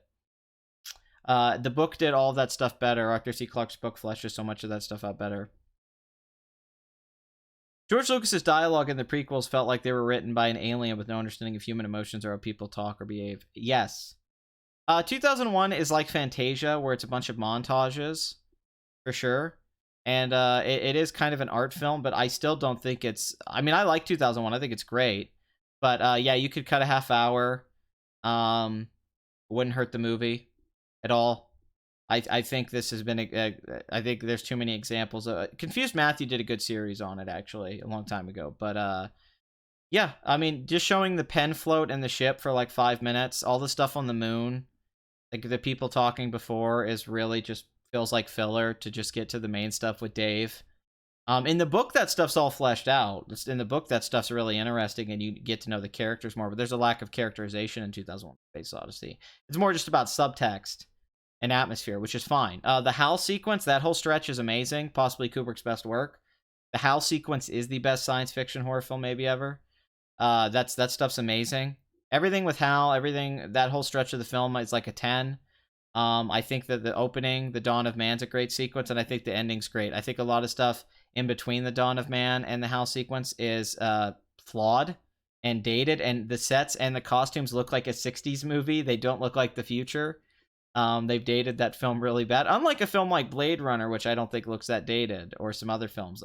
2001, the costumes and a lot of the stuff looks dated. And the stuff in between the house, Dave getting to the end of the movie is it might have been really amazing at the time when people were on acid and going to the theater and watching the movie, but when you watch it today, it just goes on and on and on. Not bad.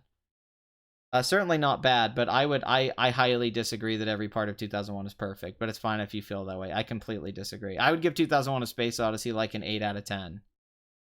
Maybe an 8.5. But I think Solaris does almost everything better. I think Solaris by Tarkovsky does almost everything better in every way, and is a better long movie. Um, and I think Blade Runner does has much better pacing, even though Blade Runner has some pacing issues. I mean, yeah, no, we see iPads at 2001. Yeah, 2001's great. I'm not knocking 2001, but I think a lot of people give a pass to those scenes that just go on and act like they're great, and they don't really have a good reason about it besides saying like it's Kubrick and that stuff's amazing and it has deeper meaning. But I don't agree. I don't think watching the ship go to find the monolith taking like 5 minutes makes it an amazing film. I don't think watching a pen float in the while the guy's laying there is amazing. I don't think watching Dave go through the Stargate thing for 8 minutes is amazing. I don't think that. I think you get the point in 2 minutes. I think you get it in 2 or 3 minutes. I think it's just going on and on and on. I just think that's bad editing. In my opinion, that's just bad editing. It's not that I dislike it being long or building up atmosphere, but when you get the point and you're just watching it be repeated forever, that doesn't impress me. I'm more impressed with ideas, and the ideas in 2001 are amazing about transcendence and man's relationship, becoming your own god. So much of it, Hal's consciousness, what it is to be human, what made us, what evolution. I mean, so many things. There's so many great things. The ending, the space baby, all that stuff's incredible. All that stuff's amazing. But in between that stuff, I'm not hearing any counter arguments, guys. You keep telling me I'm wrong, but you're not making a good read. Like, why should that sequence be 10 minutes? Why should the ship going to the moon be 10 minutes? Why should the pen floating be 5 minutes? Why should we watch people have this meeting and this doctor talk to his kids, and then he's not a character in the rest of the movie? It doesn't have any characterization. Why is that stuff amazing and necessary? If I guarantee you, if that stuff wasn't in the movie and you still watched that movie and loved it today, you wouldn't think about this movie needs this stuff. You wouldn't sit there and go, you know what this movie really needs? A 10-minute sequence with this stuff happening. You wouldn't think that. It's just because you love the movie and it's such a classic that you perceive as those things as necessary. But it's really just a film that needs some stuff cut down to make it kind of hit across better, which even the editor has said himself. The guy who edited that movie has said that he was not happy with how Kubrick made him cut the film. And I think it shows. I think it's a very poorly cut film. Because it's all about atmosphere and about soaking up the experience. Well, that sounds like a really lazy argument, but you can feel that way. That's fine. I think that's really lazy, that it's just about atmosphere. Why not? Because it holds back the pacing and the ideas. There's no ideas being conveyed in those scenes. That's not great science fiction. Science fiction's about ideas and allegories. Just mood and atmosphere. For 2.5 hours, it's just fine. But the stuff that makes great about that movie is like him killing Hal. Is death sequence. Well, I'm explaining why. Because of pacing, cutting, editing, ideas, all that stuff. You're just saying, why not? That's simplistic. Which, if you like that stuff, that's fine. But I think I've given a plethora of reasons why that stuff isn't essential. Because it's unnecessary. It's essentially. It's unnecessary to what makes really what's great about the movie, because you get the atmosphere and the pacing and all of that without those sequences. Those scenes being dragged out doesn't affect, like, that wouldn't change the pacing and mood of 2001. The ideas and the stuff that's great about the movie would still work. Here's an example of a scene that's dragged out that's perfect to counter argue why those scenes don't work as well. And I'll make this argument. The scene where the guy gets lost out in space and Dave has to go get him in the ship with the cook, the claw, and then come back to get in the ship with Hal. Now, that's a long sequence. That's a really long sequence, right? But that creates tension because you know if this guy could go die, and then he has to go back and get in with Hal. So that's kind of like a long horror sequence, and that does build tension because of what's going on in the moment. And then Dave going back and open the pod bay doors, Hal, and how long that scene goes on, him going to kill Hal, that's a long sequence. But Hal talking to him, no, Dave, No, Dave. Hey, Dave, we can talk about this. I'm feeling better. There's a lot going on psychologically and thematically in that scene. It's one of the most original murder scenes of all time. You're watching a murder. So that long pacing, him slowly screwing the things out. Dave, I can feel it. I can feel it. Dave, I'm dying. I'm dying. That goes on and on. That's a long scene, but it's all amazing because there's substance there. But just watching a pen float in the thing, that's not substance. That's just a pen floating slowly. This is just a ship going to dock on the moon slowly, and there's not much more content beyond that. You can add a meaning to it if you want, but there isn't any. Where there is stuff going on in the extended house sequence, the death like that, there is but the slowness and emptiness is already there. It's already there without those sequences I'm talking about. I'm talking about very specific scenes that if you cut them, that wouldn't affect that at all. Where the other scenes have those slow scenes and all that, and they're great. It's where you place it. You don't get it, Pat. It's slow and long because he's trying to convey the external expanse of space and time, obviously. I mean, I get that, but that already comes across. It's already there in a 2-hour film. You don't need that extra half hour. So that's the issue. He does convey that already. That's conveyed in like the house sequence, or that could be conveyed in 2 minutes or 3 minutes. It's not conveyed in 10 minutes. By 10 minutes, it just becomes laborious. That's the issue. It loses all meaning and atmosphere. It's like it just goes on and on. It's basically like if you see a shot going down a hallway and you're waiting for something to come out. Now, for 2 or 3 minutes, that's pretty cool. But if that goes on for 10 minutes, it's just a long scene with the shot going down a hallway. After a while, it loses any kind of meaning. But it works because it's like that throughout the film. Well, not necessarily. There's some scenes that aren't that way, and some scenes that are that way. The film doesn't like the some scenes of the movie aren't paced out like that, where it's one shot that just lingers on and on and on and on. Other moments in the film have more going on, both visually and with what's being talked between the characters in the story, like the lip reading sequence. That scene doesn't go on for like 8 minutes, where Hal's reading their lips. It's probably a couple minutes or less than 5 minutes long, but that's a great scene where Hal's looking at their lips and all that, and they're talking. But there's a lot going on there. Them trying to figure out what they're going to do because they realize Hal's malfunctioning, and us seeing him read their lips. But that scene doesn't go on for like 10 minutes long or anything like that. So I wouldn't say that's true either. Force, you don't get it. The humans are supposed to be emotionless. I don't have an issue with any of that stuff, like the acting or the line delivery and all that stuff. I think's great. I have no issue with any of that stuff.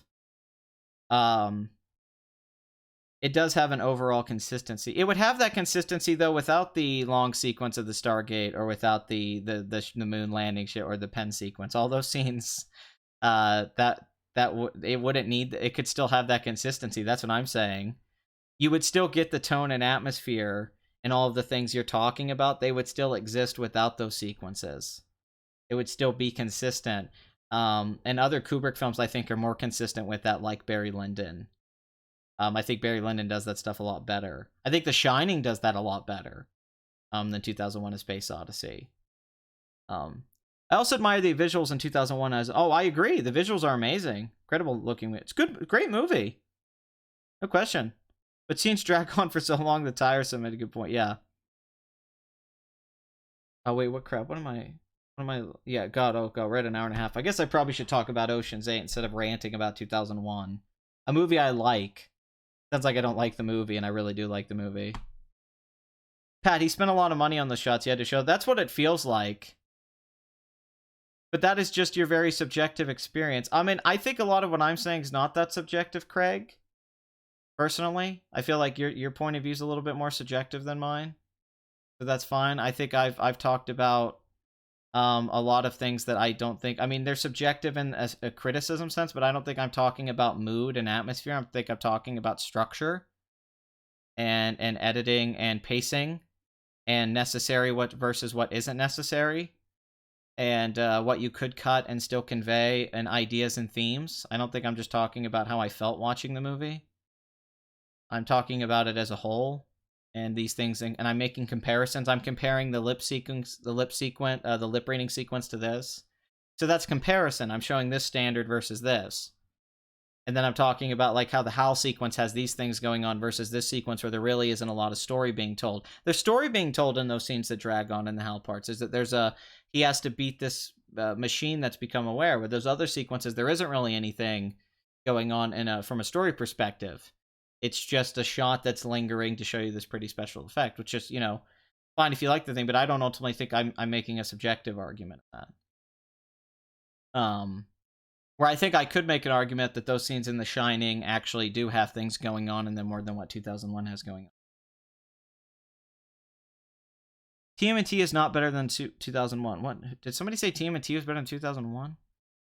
I certainly think Back to the Future is better. Somebody said that. I certainly think Back to the Future is better. But that's fine. If someone disagrees with that. But I would say Back to the Future has a much better screenplay than 2001. If the movie wanted me to care more, emotion came a long way. I didn't care about the characters at all. I like the characters in Hal. I think Dave's a great character, and I think Hal's amazing. I think all that stuff's incredible. The whole middle of the film's amazing, for sure. The Dawn of Man sequence is great. The ending with Dave and all that's amazing, for sure. All that's amazing. The parts you say drag, from my point of view, allow the space for the film to view. I mean, I don't know. It just sounds like you sat there and you're like looking at it. I don't see how that's different from looking at like a screensaver for 10 minutes with some music playing. I don't know. I don't see the argument how that stuff adds substance. It just, if it's just about mood, how does that make it the greatest science fiction film? Wouldn't greatest science fiction film be about idea like sci-fi literature? Or about the allegories, not about just mood? If it's just about mood, those moments, I don't think that's the best part of 2001. I don't think that's what makes 2001 a great movie, is just mood. That's where I would compare it to Fantasia. I think it's very much like Fantasia, where it's abstract almost to a point. It's like visual poetry. There's something definitely like that with and I love Fantasia. Fantasia is, a series of images with music, so it's almost like things that you can see in your mind or in dreams coming out. It was how I felt about Blade Runner 2049. Some scenes go on for too long. Yeah, I can agree with that a little bit, for sure. Upgrade was good, but not great. 4 or 5 out of... yes, it does deserve more money. Yeah, I hear Upgrade's really good. I really want to see it. I've heard some RoboCop comparisons. The Stargate sequence is supposed to be a magnum opus. Well, I would say that it's not. I say that the special effect is dated horribly, and it looks like a screensaver on my computer. And it goes on and on and on and on and on. It's fine for like a 3-minute sequence, but not for as long as it is. And it's certainly not the best sequence in 2001: A Space Odyssey. There's so many better scenes in 2001. A lot, actually. In fact, almost everything with Hal's better than that sequence. Not a bad sequence, though. It's not like I hate it when I'm watching 2001. I've seen 2001, like, countless times. I mean, I can't tell you times I watched 2001, but yeah, I would not call that the best scene in 2001 at all. In fact, I wouldn't even put in like the top 5 or anything like that. I don't know how anyone could honestly feel that way. I mean, how is that better than when Hal gets murdered? How is the sequence, the Stargate sequence, better than the Hal murder sequence? How is that even... That blows my mind. Anybody would think that scene's better than the scene where Hal gets murdered. The scene where Hal gets murdered is like one of the single best scenes in movie history. It's arguably the best murder scene in movie history. How is that? I mean, as a short film standalone, that sequence is like a little masterpiece with Hal getting murdered by Dave. I don't know. Anyone could think that's not... they could think the Stargate sequence is better than that. I mean, if you do, that's fine. I just don't know how someone could feel that way. That would blow my mind. That anyone could think, that's not true. Back to the Future so much more than... Did you watch my Back to the Future video? It's so much more than just a good blockbuster. It's got great existential questions. It's Marty teaching his father how to be a man. It's about youth not being wrong. The kid teaching his parents about youth and how it's not a bad thing and teaching them lessons. It reverses cause and effect. It has a gambit with that. The past actually affects the future. It breaks its own rules in a sense. Where Doc says you can't affect the past, it says don't do the butterfly effect, and then the movie follows up on that. Marty does change the future. Zemeckis and Gale take this huge risk in spinning the dice, making the past affect the future, the movie thus saying that the future is the past and the past is ever changing. I mean, it's an incredible movie. What if your mother wanted to sleep with you? Tons of great comedy, George McFly and all that, but tons of existential questions, philosophical questions about maturity and family and parents and sons and time and our points with that stuff. Um, uh, how was basically murdered.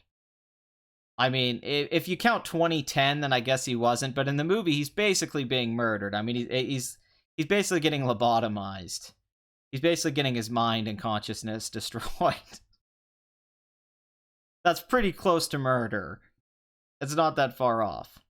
I like Back to the Future, but I wouldn't give it a 6 out of 10. Well, that's fine. But yeah, I think you're overlooking a lot of great aspects of that movie.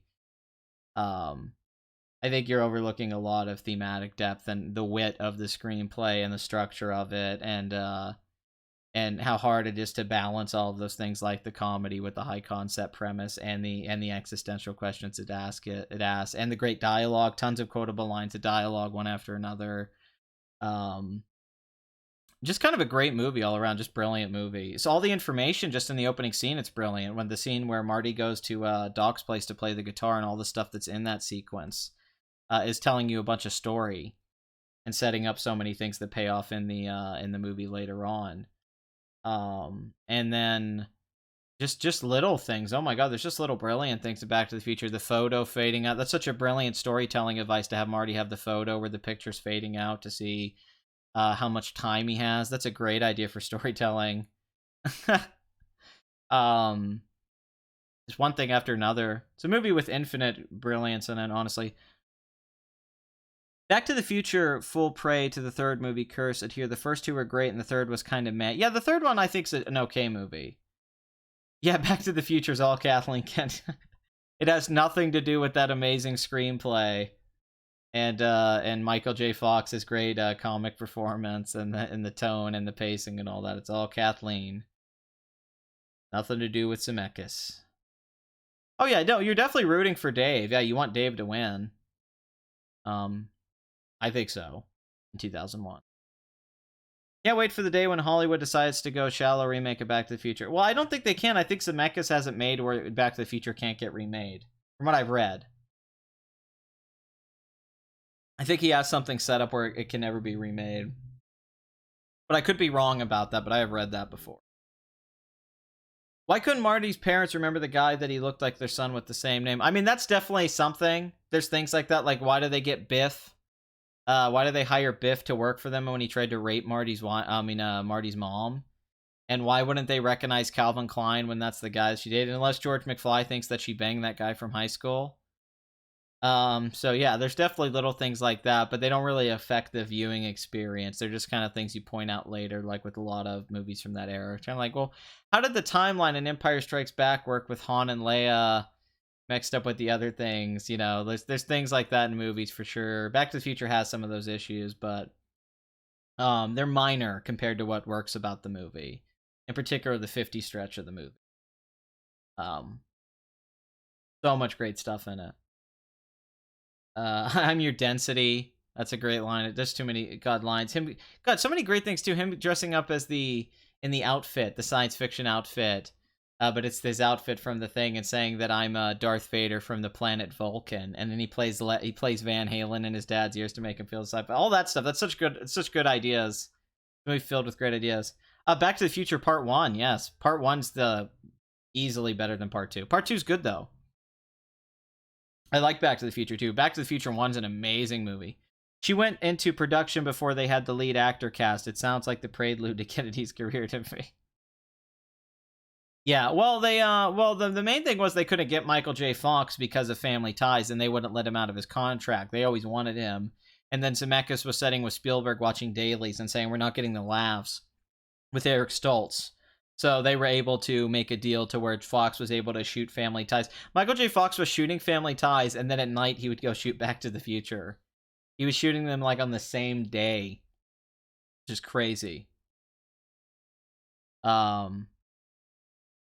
But you know, maybe the reshooting helped Back to the Future though. because maybe they figured out a lot of things, and then going into the second time, maybe made it a smoother production. Although Robert Zemeckis always had a smooth production, to be fair. I think canon-wise, Luke was on Dagobah for a month and Han and Leia were in the asteroid belt for the same time. It does feel that way. It feels like they're in the asteroid belt for hours. I know that's a big like hole in the movie that people have always pointed out, that Han and Leia in the asteroid belt doesn't make any sense. The whole timeline with Han and Leia makes no sense compared to the Luke stuff. It's like, how long are they in that asteroid belt? Like, how long were they stuck? How long were they riding on that Star Destroyer? 2 weeks? It just doesn't. It's just this huge glaring thing that you don't really think about the first time when you watch a movie. But it's definitely like something you're like, wait a minute, that doesn't make any sense. Okay, I guess we should talk about Ocean's 8. Ocean's 8. From Warner Brothers, directed by Gary Ross, as I pointed out, the female reboot. This is the opposite of Ghostbusters, which was a bomb. Even though Ghostbusters opened to $46 million, it had a $145 million budget, and it was a blockbuster. This film, on the other end, has a $70 million budget, which I believe is the budget for Ocean's 13. Actually, that might have cost $90 million. But overall, this is a great performance. $41 million on a $70 million budget. This film should make over $100 million. How much more than that it makes, I don't know. I would credit Sandra Bullock a big factor into this. She has become a big star. Just this franchise in general is popular. The Oceans franchise popular. It's unfortunately couldn't get Steven Soderbergh to do this. I really, really wish he could have done it, because he's great, and I think he could have made a better movie. But $53 million worldwide opening, $12 million foreign opening. Let's look at some Sandra Bullock recent films. She's and I know our band is Crisis Bomb, but Gravity, $274 million. The Heat, $159 million. The Blind Side, $255 million. The Proposal, $163 million. So Sandra Bullock's had a big career comeback the last few years. So her being in this was a great idea. Cate Blanchett is coming off of Thor Ragnarok. She mostly does art films, or she'll show up in something like Cinderella occasionally, and it'll be a big hit. But Cate Blanchett, possibly my favorite actress out there right now, with Julianne Moore. Anne Hathaway, certainly The Princess Diaries. When she's in Nolan films, Les Mis. I kind of hate Anne Hathaway, but she is kind of a movie star for sure. She likes to show her boobs. Can't knock that. Helena Bonham Carter. Sarah Paulson. Mindy Kaling from The Office. Dakota Fanning. There's some. They're kind of lesser. And also, obviously, Elliot Gould. Sandra Bullock's playing the sister of George Clooney's character. Now, let's go back and look at the previous Ocean's films' box office performances. So, Ocean's 11 opened in 2001 to $38 million. Now, you compare that to the opening weekend of this movie. That's not, because they keep saying this is the new franchise record. Well, $38 million today would be, from 2001, this would be like a $70 million opening weekend. Ocean's 11 was a huge hit. The budget was $85 million. It made $183 million, $83 million domestic, $450 million worldwide. This made Soderbergh a household name. He was kind of he was known before this, obviously, and Traffic in this, Traffic's really what shot him up at Aaron Brockovich. 2000s when he became like a Hollywood director. But you go look back, The Limey, Out of Sight, Grey's Anatomy, King of the Hill, Kafka. Sex, Lies, and Videotape was a hit for its budget. But then he made Aaron Brockovich in the same year, and he got 2 Best Director nominations, by the way. And Aaron Brockovich cost $52 million and made $256 million worldwide. Then he did Traffic, which was the film his whole career was building towards, and it was a huge commercial success. Like, I think $40 million budget, $207 million worldwide. Won 4 Oscars. He won Best Director. A lot of people think it should have won Best Picture. So then he works with all these guys to do a remake of a very mediocre film from the 60s, Ocean's 11. And it's a massive, massive hit. And it's got a bunch of huge stars in it. Clooney, Brad Pitt, Matt Damon, Julia Roberts. Not really Casey Affleck or Don Cheadle or Topher Grace or any of that. But, like the main guys, all huge. Now, adjusted for ticket price inflation, Ocean's 11 made $293 million. Damn. That is a huge hit. Aaron Brockovich made $213 million. Traffic made $200 million. So then he makes Ocean's 12, very hype sequel. The opening weekend isn't that great. In comparison, 39 million. This film gets terrible reviews. It's one of Soderbergh's worst films. It's one of the most smug films ever made. All of the actors have pretty much admitted they made the film to go hang out at George Clooney's vacation home. You could compare this to the Adam Sandler films, where it's him just going off with his friends to go on vacation and film a movie. Hate this movie. Really hate this movie. This is not a good movie. It's awful. I mean, I can't. I might talk about this movie someday. $110 million budget. And the film did not do as well as the first film. $125 million domestic. $362 million worldwide. Now, not a bomb, mind you, but not the massive hit. Then they make Ocean's 13, which makes $155 million when adjusted for ticket price inflation. This film, I believe, cost $90 million. The budget was a little bit lower. It wasn't the $110 million, it was around $90, and they bring Al Pacino in. This film, I think, is much better than Ocean's 12. I actually think this might even be better than Ocean's 11, excluding, some sequences. Ocean's 13 is a fun movie. Bringing Pacino in, and having, I think Andy Garcia actually works on this one. Also, I love Elliot Gould, by the way, but I really like this movie. I think it's a really fun movie.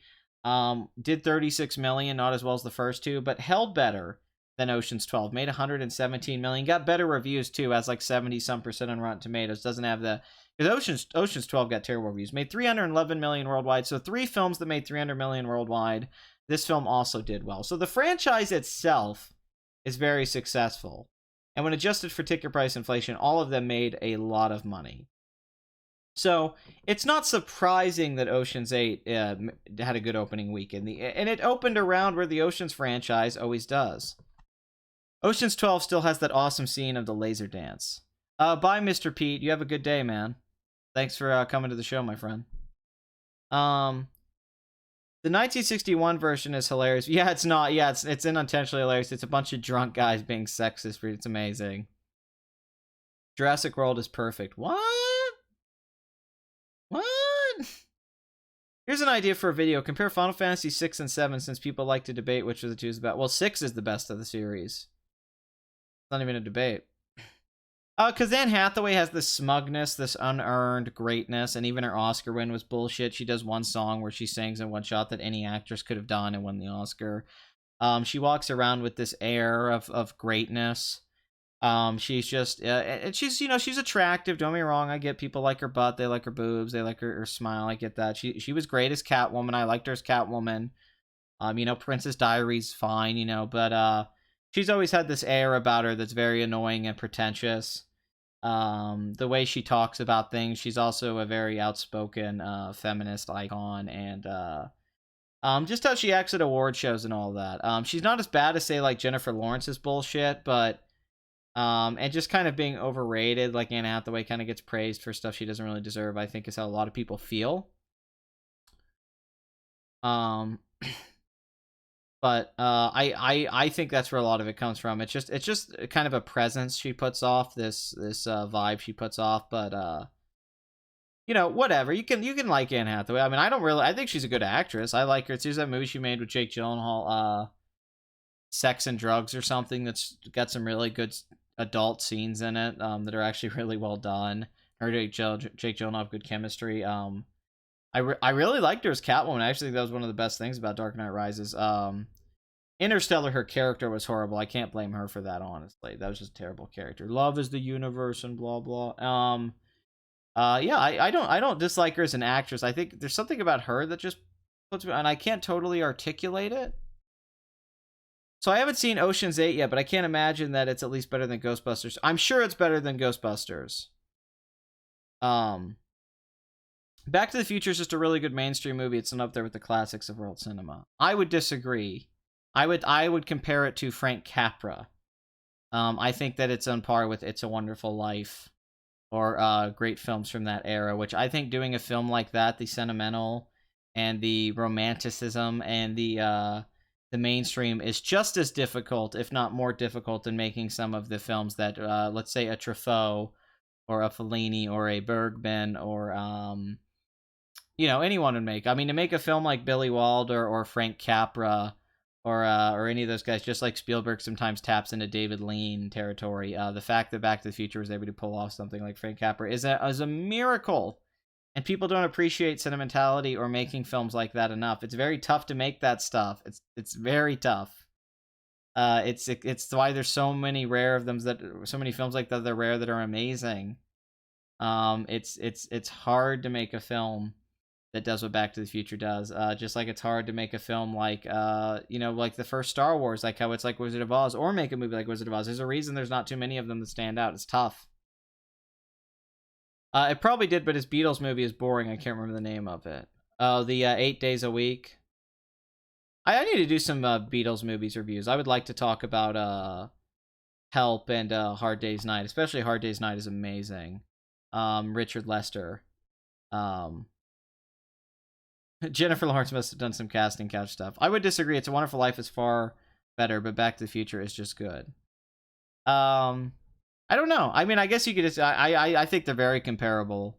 Even Siskel and Ebert compared them, actually, in their original review. Because it is that guy kind of going to another place and realizing things aren't as bad as they are. And Zemeckis was clearly influenced by Frank Capra. Pat, I know you aren't the biggest fan of Interstellar, but check out the video of how Interstellar is about the death of film. It's near... I have seen that video, actually. But yeah, that still doesn't make Interstellar good. I feel I want to use sentimentality in some of my films. You shouldn't be afraid of it. It's very tough. That's why I love filmmakers like Cameron Crowe or John Hughes, what he does in... What John Hughes does in Planes, Trains, and Automobiles, or what Cameron Crowe does in Say Anything, or Jerry Maguire. To have that bravery, the confidence to do something sentimental, and not be afraid that it's going to go terrible, is very scary. It's a lot easier to have a scene where you have characters be introspective, and you say less in the dialogue, and you don't have characters go for those raw emotions. It's tough. It's tough to have somebody in a movie say to someone else, "I love you," and stuff like that. I mean, it really is. That's stuff that's hard to do. That's hard to pull off without it coming off completely. It's hard to do like the ending of Field of Dreams, which I talked about. It's hard to do that. Hey, Dad, want to have a catch? It's hard to do scenes like that. You really question yourself if you can pull it off. And I respect any filmmaker that tries to do that stuff and not make it completely cringe. Pat, have you ever seen Raw Deal? Yeah. Yes, I have. And I don't like it. I think it's really bad. I think there's a debate between whether Final Fantasy 6 or 7 is the best, because people like to hold Final Fantasy 7 up to the standard as the first one. Well, yeah, because of its graphics and all that, and moments like that, for sure. I just think 6 is a better paced game. I think it's got a better story. I think its graphics have held up the 16-bit era. I think those PS1 graphics are so dated. What do you think of all the Terminator movies? Terminator 1 is amazing. Terminator 2 is great, and the rest are terrible. And Terminator 3 is kind of fun, I guess, but Terminator 1 and 2 are great. I'm not afraid to use it, but I don't want any of my films to just films to have it just most. I mean, you got to find out what you're good at, man. You really do. If you're better at the quiet stuff, if you're good at action movies, if you're better at... I mean, you have different strengths. A lot of people hate having an identity as a filmmaker. It's something I hate about a lot of indie filmmakers, or filmmakers I meet that make low-budget stuff. They want to be Guillermo del Toro. They want to be Nolan. They want to be Tarantino. They want to be Kubrick. And they don't realize Kubrick was Kubrick. Tarantino's Tarantino. Or really, he's Elmore Leonard. He's ripping him off. But like these people, they're their own selves, and they play to their strengths. And then people don't understand that, so they're trying to mimic these filmmakers that they're not. Instead of playing to their strengths. Like, if you're good at romance, make romantic films. If you're good at action scenes, do action movies. If you're good at ideas, creative stuff, do those kinds of movies. If you're good at making comedies, make comedies. Maybe you're good at horror. It's rare to be good at everything. Okay, it's really rare. There's some directors that could genre jump, but it's really rare. I mean, it's good to play to what your strengths are, both aesthetically, thematically, and be practical with it. And a lot of people try to... be something they're not, and I hate that. And I think that makes very boring filmmakers. I think that's why we have so many boring directors today, is that they're all mimicking styles from other filmmakers and not creating their own personality and letting that come across. And yeah, of course I've seen the episode of Fry's Dog with Seymour. That's one of the most famous episodes. I've seen every episode of Futurama many times. I think Clerks is probably a little overrated, but I like Clerks. And I've met many of the actors from Clerks, for sure. I agree, a lot of directors should just be second unit directors, for sure. or be music video or commercial directors or something like that, or direct sitcoms. They shouldn't be making films. Oh yeah, for sure. Yeah, there's a lot of emotional scenes of Futurama. The Luck of the Fryish. I mean, that was so beautiful about Futurama, is that it would even do more emotional stuff than The Simpsons. It would kind of pull the rug out from under you.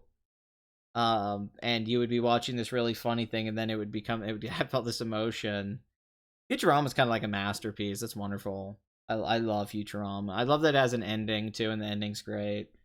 A lot of animated shows just go on way too long past their prime, and they kind of lose their substance. Futurama, you can just watch it over and over again, and it holds up.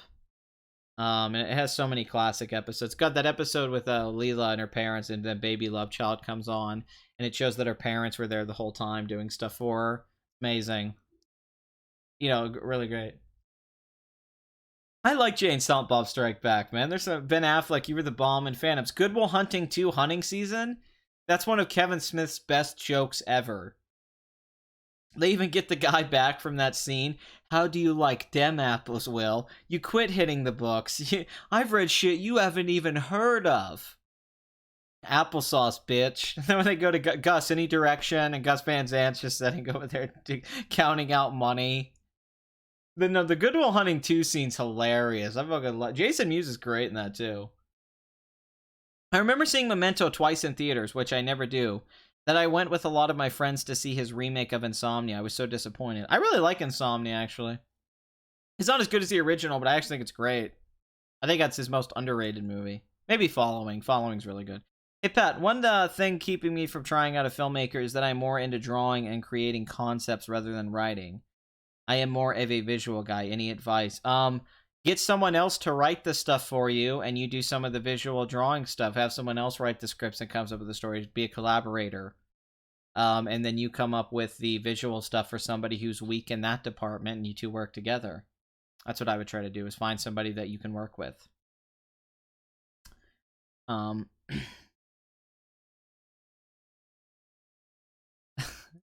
Did he die? Did who die? What are we talking about?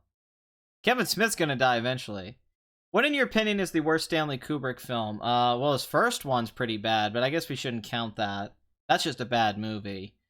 I wish it had never been released, because it's so kind of bad, but I can't blame him for that. Of his popular movies that everybody knows what his worst movie is, because you really don't want to, I mean, because, you know, to say worst is relative, because Stanley Kubrick didn't really make a bad movie. I mean, for me, I guess Lolita is my least favorite. I would say Lolita is my least favorite out of his, like, famous films. But having said that, Lolita's still a really good movie. You know, yeah, he definitely does.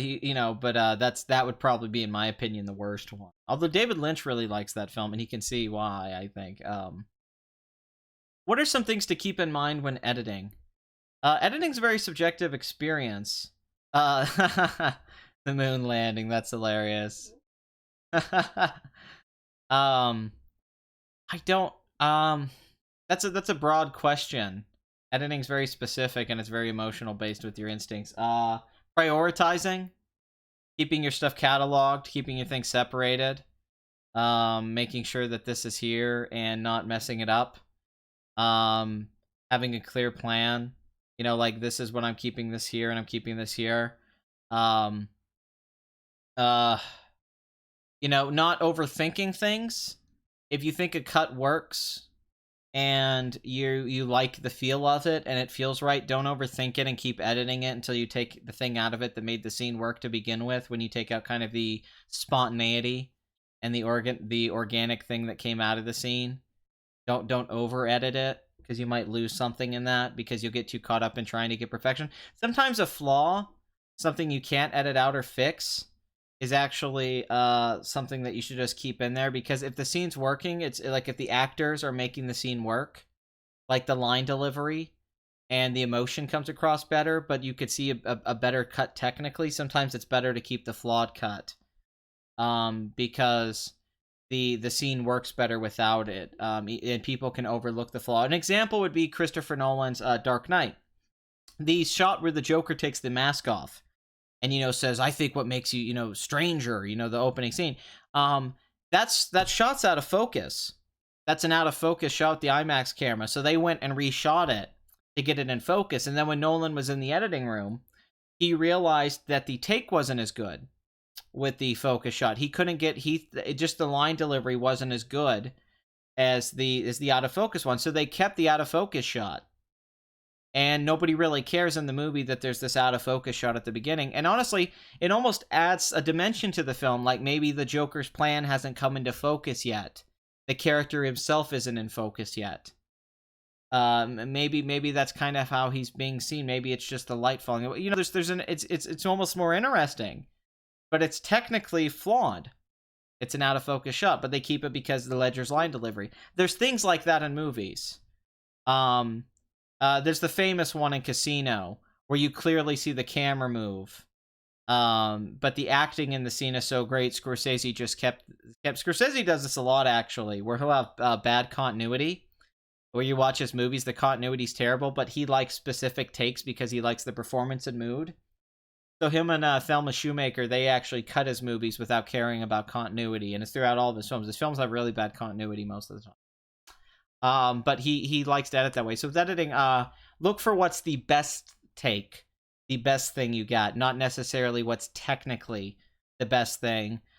Keep all your stuff cataloged and prioritized. Obviously, keep it in separate files and make sure you know what you're doing. And that try to drop little things for yourself about the eye lines and all that. I would suggest like having if you can get the photo of scenes you want to work on. But basically, getting into this is very like technical. This is very editing geek stuff. But like you basically, it's a lot of this is in the book Blink of an Eye, which is a great book for editing. But it's basically like you keep every still of the film and you keep kind of the emotion conveyed in these little stills. You look at kind of almost like a photo book, and you know how you want the eye level to be and how much of the actor's face you want to be in it and the angle that you kind of want to be at. Because typically if there's a lot of coverage, you get a lot of angles. Now, this also depends on the filmmaker. If the filmmaker does have a lot of takes and coverage, you have more to work with, but that also can be sloppy. Typically, I think a good filmmaker knows what they want and they don't have a lot of takes. But sometimes you work with a Scorsese where he has a lot of takes and a lot of different angles, or you have David Fincher, so you have a lot to work with.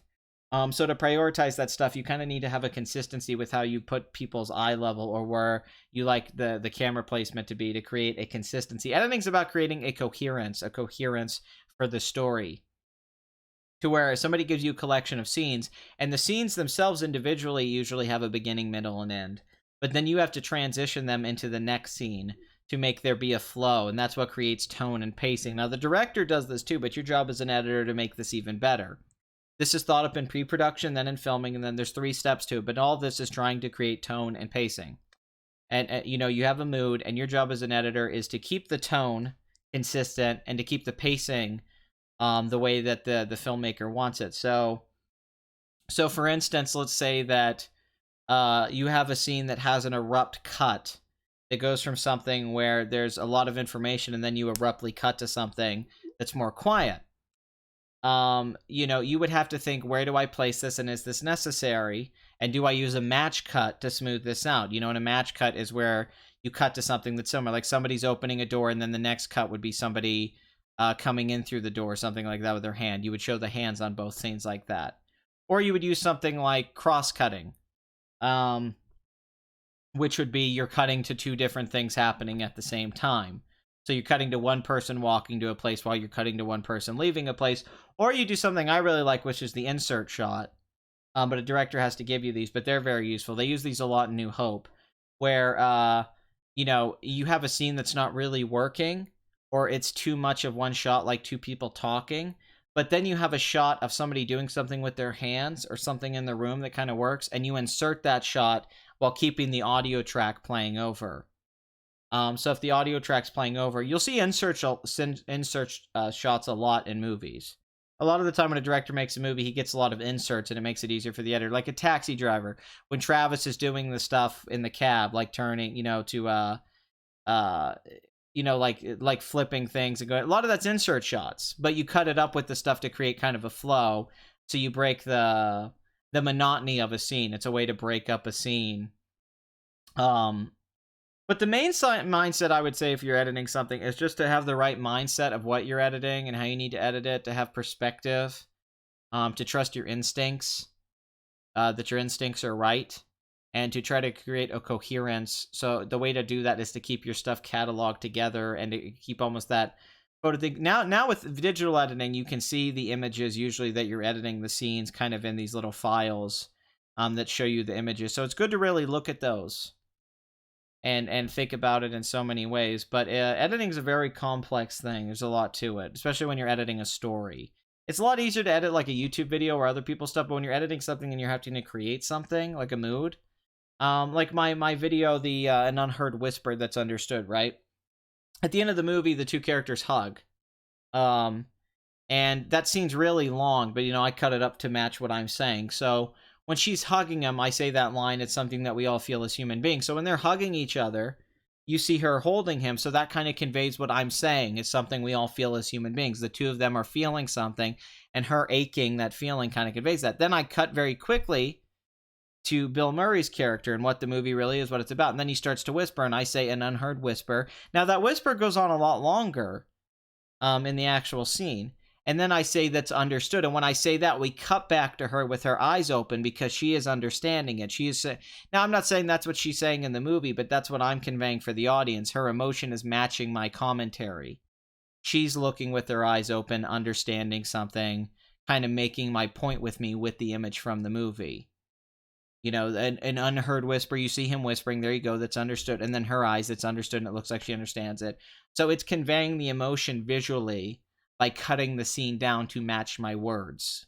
And a lot of it has to do with time, how many seconds the shot lasts, or the image you're showing matched up with the thing you're talking about. The door thing reminds me of what Alan Moore said about having a body work be smooth, flowing, and hypnotic. It's all about flow. Yeah, it is about flow. Editing is very much about that, and images matching each other, and matching and conveying ideas and emotions. It's about capturing the emotion and the idea in the scene and making it simple, trying not to complicate it. People get really complicated. You can over-edit a movie. You can edit a movie to death, or you can under-edit a movie where you don't cut what's necessary and the movie has too much. It's tough. That's why there's That's why there's great editors, because they have instincts. It's like a lot of things. It's an instinctual thing. A lot of the best cuts ever made were completely instinct-based. It's something where you feel it watching it, that this is the right thing to do, and you trust your instincts, and then that's where it comes from. It's something the filmmaker didn't even intend to happen. Now, usually a good director does know they're cutting, what they're cutting. Like if you watch the behind the scenes on Pulp Fiction, right? There's the scene where Marcellus Wallace gets hit by the car that Bruce Willis is driving. Now, there's two shots there. There's Marcellus hitting the front of the car and the windshield, and then him on the roof of the car and then about to roll down. Now, they did 2 takes of that. Tarantino's very tight about budget and how many takes he gets. And there's a whole documentary about this. He acts like a producer. He really doesn't want to go over budget and waste time in locations. So he has Ving Rhames in that scene doing the stunt getting hit by the car. So they shot it twice. And in the second edit, Suicide Squad's a great example. In the second take, you see the mat pop up, the mat on the ground that he's supposed to fall on, Ving Rhames. And you see it in the camera. So Tarantino goes over to his director of photography, and his director of photography and the guys are there, and they say, you see the mat come up. And then Tarantino says, yeah, no, but I'm cutting at the part where he's going off the roof. I'm just keeping the windshield thing and the roof, and I'm going to cut before he ever gets to the ground, so the mat doesn't matter. So he looks at his DP and he goes, did we get 2 takes that look good of the windshield and the roof? Did we get 2 takes? And everyone's talking. He goes, shut up. He goes, did we get the 2 takes? And the guy goes, yeah. Now, if you watch the scene in Pulp Fiction, Marcellus Wallace hits the front of the car, and then you see him on the roof, kind of almost start to roll, and then it cuts. That's it. Now, if he'd have let that scene go longer, you would have seen the mat come up in the screen, but Tarantino knew where the cut was going to be, and he was able to tell the editor. So that affects the editing a lot of the time with a movie. But when you're editing something for like a YouTube video or your own thing, you can do whatever the hell you want. So it's a whole different process. But these are things that I don't think people necessarily know. Yeah, well, it's just it's a lot about making movies is just being interesting and having good instincts and having things to pull from, like books or life experience, knowledge, and not just film knowledge in general. To know things like that you can cut on the roof and then knowing that's going to work in the edit. Tarantino has that in his head, and it works, and you don't think about it in the movie, but there's thought put behind those things, and it makes the job easier for the editor because you go in with a clear vision. Anyway, Ocean's 8, $53 million worldwide, $70 million budget. Written by Olivia Milch, I'm assuming, and Gary Ross. Gary Ross, once again, I said, is the Pleasantville director, and Hunger Games. Free State of Jones, which was a bomb with terrible reviews. Seabiscuit, which was a hit. Seabiscuit did well. I mean, it had a big budget, though, so I don't know how much profit necessarily made. Pleasantville was unfortunately a bomb. I think Pleasantville cost like $60 million. Yeah, made $49 million. Pleasantville's an amazing movie. Love to do a video on that. Might put that on my favorite films video series. But The Hunger Games, his most successful film, made $700 million worldwide on like an $80 million budget. This is $70 million budget, $41.5 million opening weekend, $53 million worldwide. Rihanna's also in this because they're trying to make Rihanna an actress somehow. So this is a hit as of right now. It might have a big second week drop. Who knows? I don't know. It had a $15 million Friday, so we'll have to wait and see. But as of right now, things are looking like this should be able to make 130 mil domestic, and it possibly could make 300 million worldwide like the other films. So this is a good opening weekend. I mean, they do have the competition of Jurassic World coming out, so that is something to look out for. Jurassic World Fallen Kingdom opened at the international box office this week to 151 million. That's on a $170 million budget. That's $20 million more than the previous film, which made $652 million domestic and $1.6 billion worldwide. That's a great international start, $151 million. I don't know if that's better or worse than the first. I think it's not as good. So the opening weekend for this film should be over 100 million. I don't think it'll make 208 million like the last one, but it should be able to make over 100. So by next weekend, this should be able to be over 300 million. So it's up in the air if this will make $1 billion or not. So we will be talking about this, starring Chris Pratt and Bryce Dallas Howard, and the return of Chip Goldblum. And I'm assuming this will do better than the whatever the name of that hotel movie is. What the hell is the name of that movie? Artemis, Hotel Artemis. It's got 62% in Rotten Tomatoes, Jurassic World. And maybe we could find out what... Oh, crap. Maybe we could find out what Jurassic World did on its opening. I'm not sure. There might be something about this on here. They might have the... They do not. I feel like it had a bet. I feel like it opened to like 300 million. I feel like the opening weekend was 500 million worldwide. If I remember correctly, it broke a record at the time. So it seems like but I don't know if Jurassic World 2 is opened in every international market. Let's look at the article. That might actually have some information for us. Actually.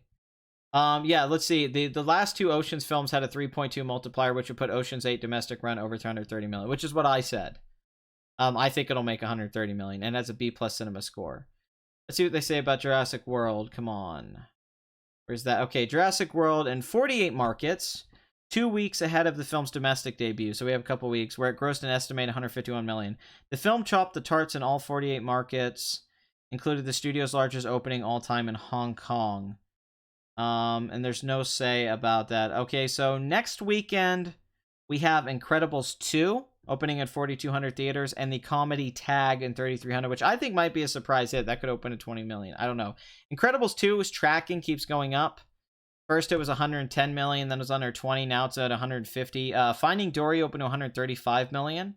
I would say Incredibles 2 has a high possibility to open in that range, because it had a $70 million opening weekend. The original Incredibles, adjusted for ticket price inflation, made 384 million, and the opening weekend, I believe, was 70 million.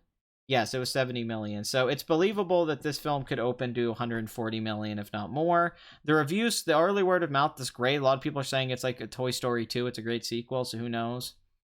I love the first Incredibles. We've waited a long time for this. So that should be exciting next week in Incredibles 2. We're going to have a $100 million opening weekend. I don't know how much that'll impact Ocean's 8, but they are kind of different audiences. Yeah, I really like Batman Begins for sure.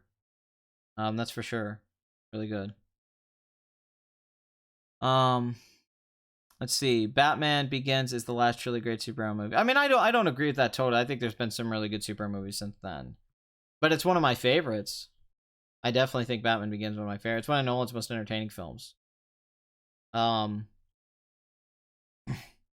I don't think Jurassic World Fallen Kingdom will make $1 billion because the first Jurassic World came out. There was a 14-year gap between that Jurassic Park 3 came out. I mean, we don't know. I don't know if it will or not. $170 million budget though. The film makes like $800 million. That's not bad. Would it be too awkward if I asked you to watch one of my videos and maybe leave a comment? It's 5-minute movie mashup. Can I watch it after this? I will go watch the video. When I have some free time, yes. I have no problem watching one of your videos. Do I just enter in your name and that'll take me to your account? I'll definitely, Has anyone been watching the new Fully Cooley Progressive? Any thoughts on wannabe filmmaker, game director David Cage? No, I don't really have much to say about him. I don't know that much. I mean, I know about him as like a meme and people talking about him, but I don't have anything to add to it. I really don't. Incredibles 2 will be woman pleasing. It's all about the woman. Yeah, I guess Miss Incredible being the lead hero now.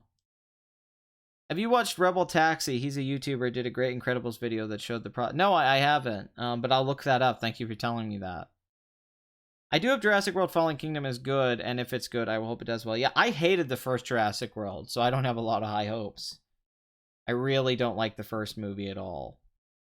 So that's up in the air if I will like this. Leave a link in the comments section, Funny. When this video's done uploaded, leave a link to your video in the comments, and I will watch it, and then other people can watch you to click on this video. How about that? Taxi Driver recut with Woody Allen as Traffic. It has 45 likes and 1 dislike. No, it's not. Yeah, just put it. Put a link to it in the comments so people can find it. I'm giving you permission. And anyone who's a fan of mine, click on it. You could put links in here, but it would probably be better if you just put it in the comments section. Honestly. Do we all watch The Cleaners? It's like Vince Gilligan style Lego film. No, we're not gonna keep watching other people's content. Oh, it does look like shit. I agree.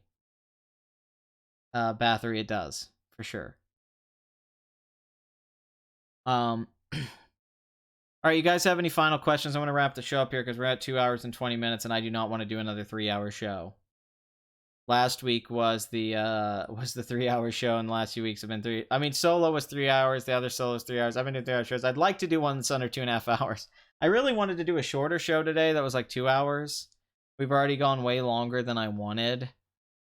But that always kind of happens. But I thought I would do a show at like 2 hours today. I didn't think.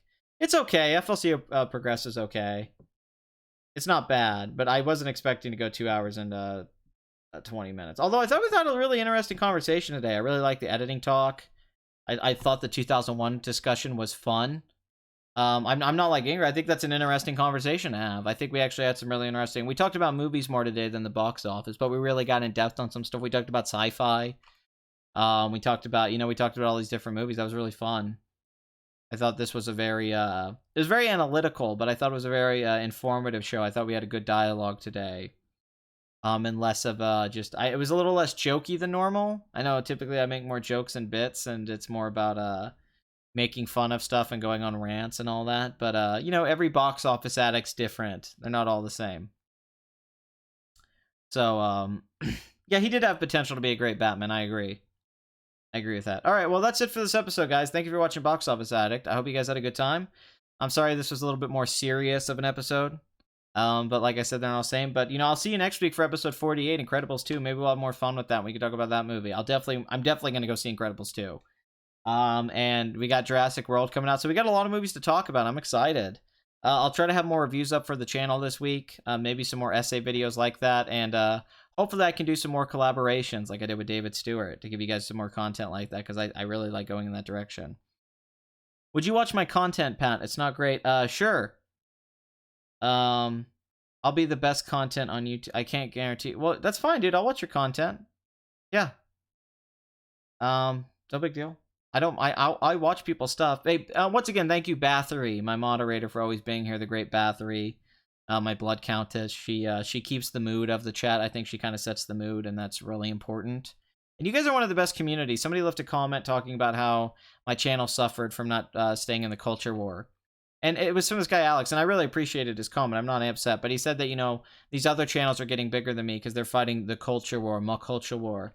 And they're talking about all this feminism in Hollywood and media, and my channel suffered because of what happened in my life, and I had to stop doing that stuff. But he said something that really made me happy. He said, I prefer your community on your videos to the red letter media boards, and that's one thing I'm really proud of with this channel more than anything. Like, even the videos that have a lot of views, or videos I'm happy with, or people I'm glad I've got to meet, I'm really happy that the people I've built up here as a community, the people that have subbed to me, that we can have these conversations, that you guys have actually even seen any of these movies, that we can even talk about Kubrick, and that we have these, and you guys seem to know so much, and you don't just worship me. It's not an ass-kissing fest, but this is honestly the best film community I've seen on any YouTube channel, in my opinion. I prefer this to anyone else. I mean, and I'm a fan. Don't get me wrong. Like, I love Red Letter Media's people. I love everyone. But you guys, there's a nice balance here of humor and respect, but also like willingness to challenge each other. And you guys just being really informed and just respectful. There's such a nice mood here. The chat's really nice. It's not crazy, and you guys leave really good comments. And I really am just proud of the group we built up here on Please Rewind. And I hope we can add more people to this. And I'm glad we don't have like a bunch of teenagers, like 13-year-olds or something like that. I'm glad that a lot of the people on here are mature. You guys are mature people. And I'm happy about that. So I'm glad to just be part of this community. And then I gave a platform for all of us to meet each other, like a really good forum to discuss this stuff. So if you are a box office, if you're watching this show, you're probably a box office addict yourself. And I'm not here to help you with your addictions. I'm here to encourage it. Okay, FX? That's what I'm here to do. And as always, get Blue Apron. It's only $800 a month. Get your Blue Apron subscription now, and I will play you guys out some Sharkfoot music. As always, the great Sharkfoot, who is the greatest YouTube music creator in the world. All right, bye, guys.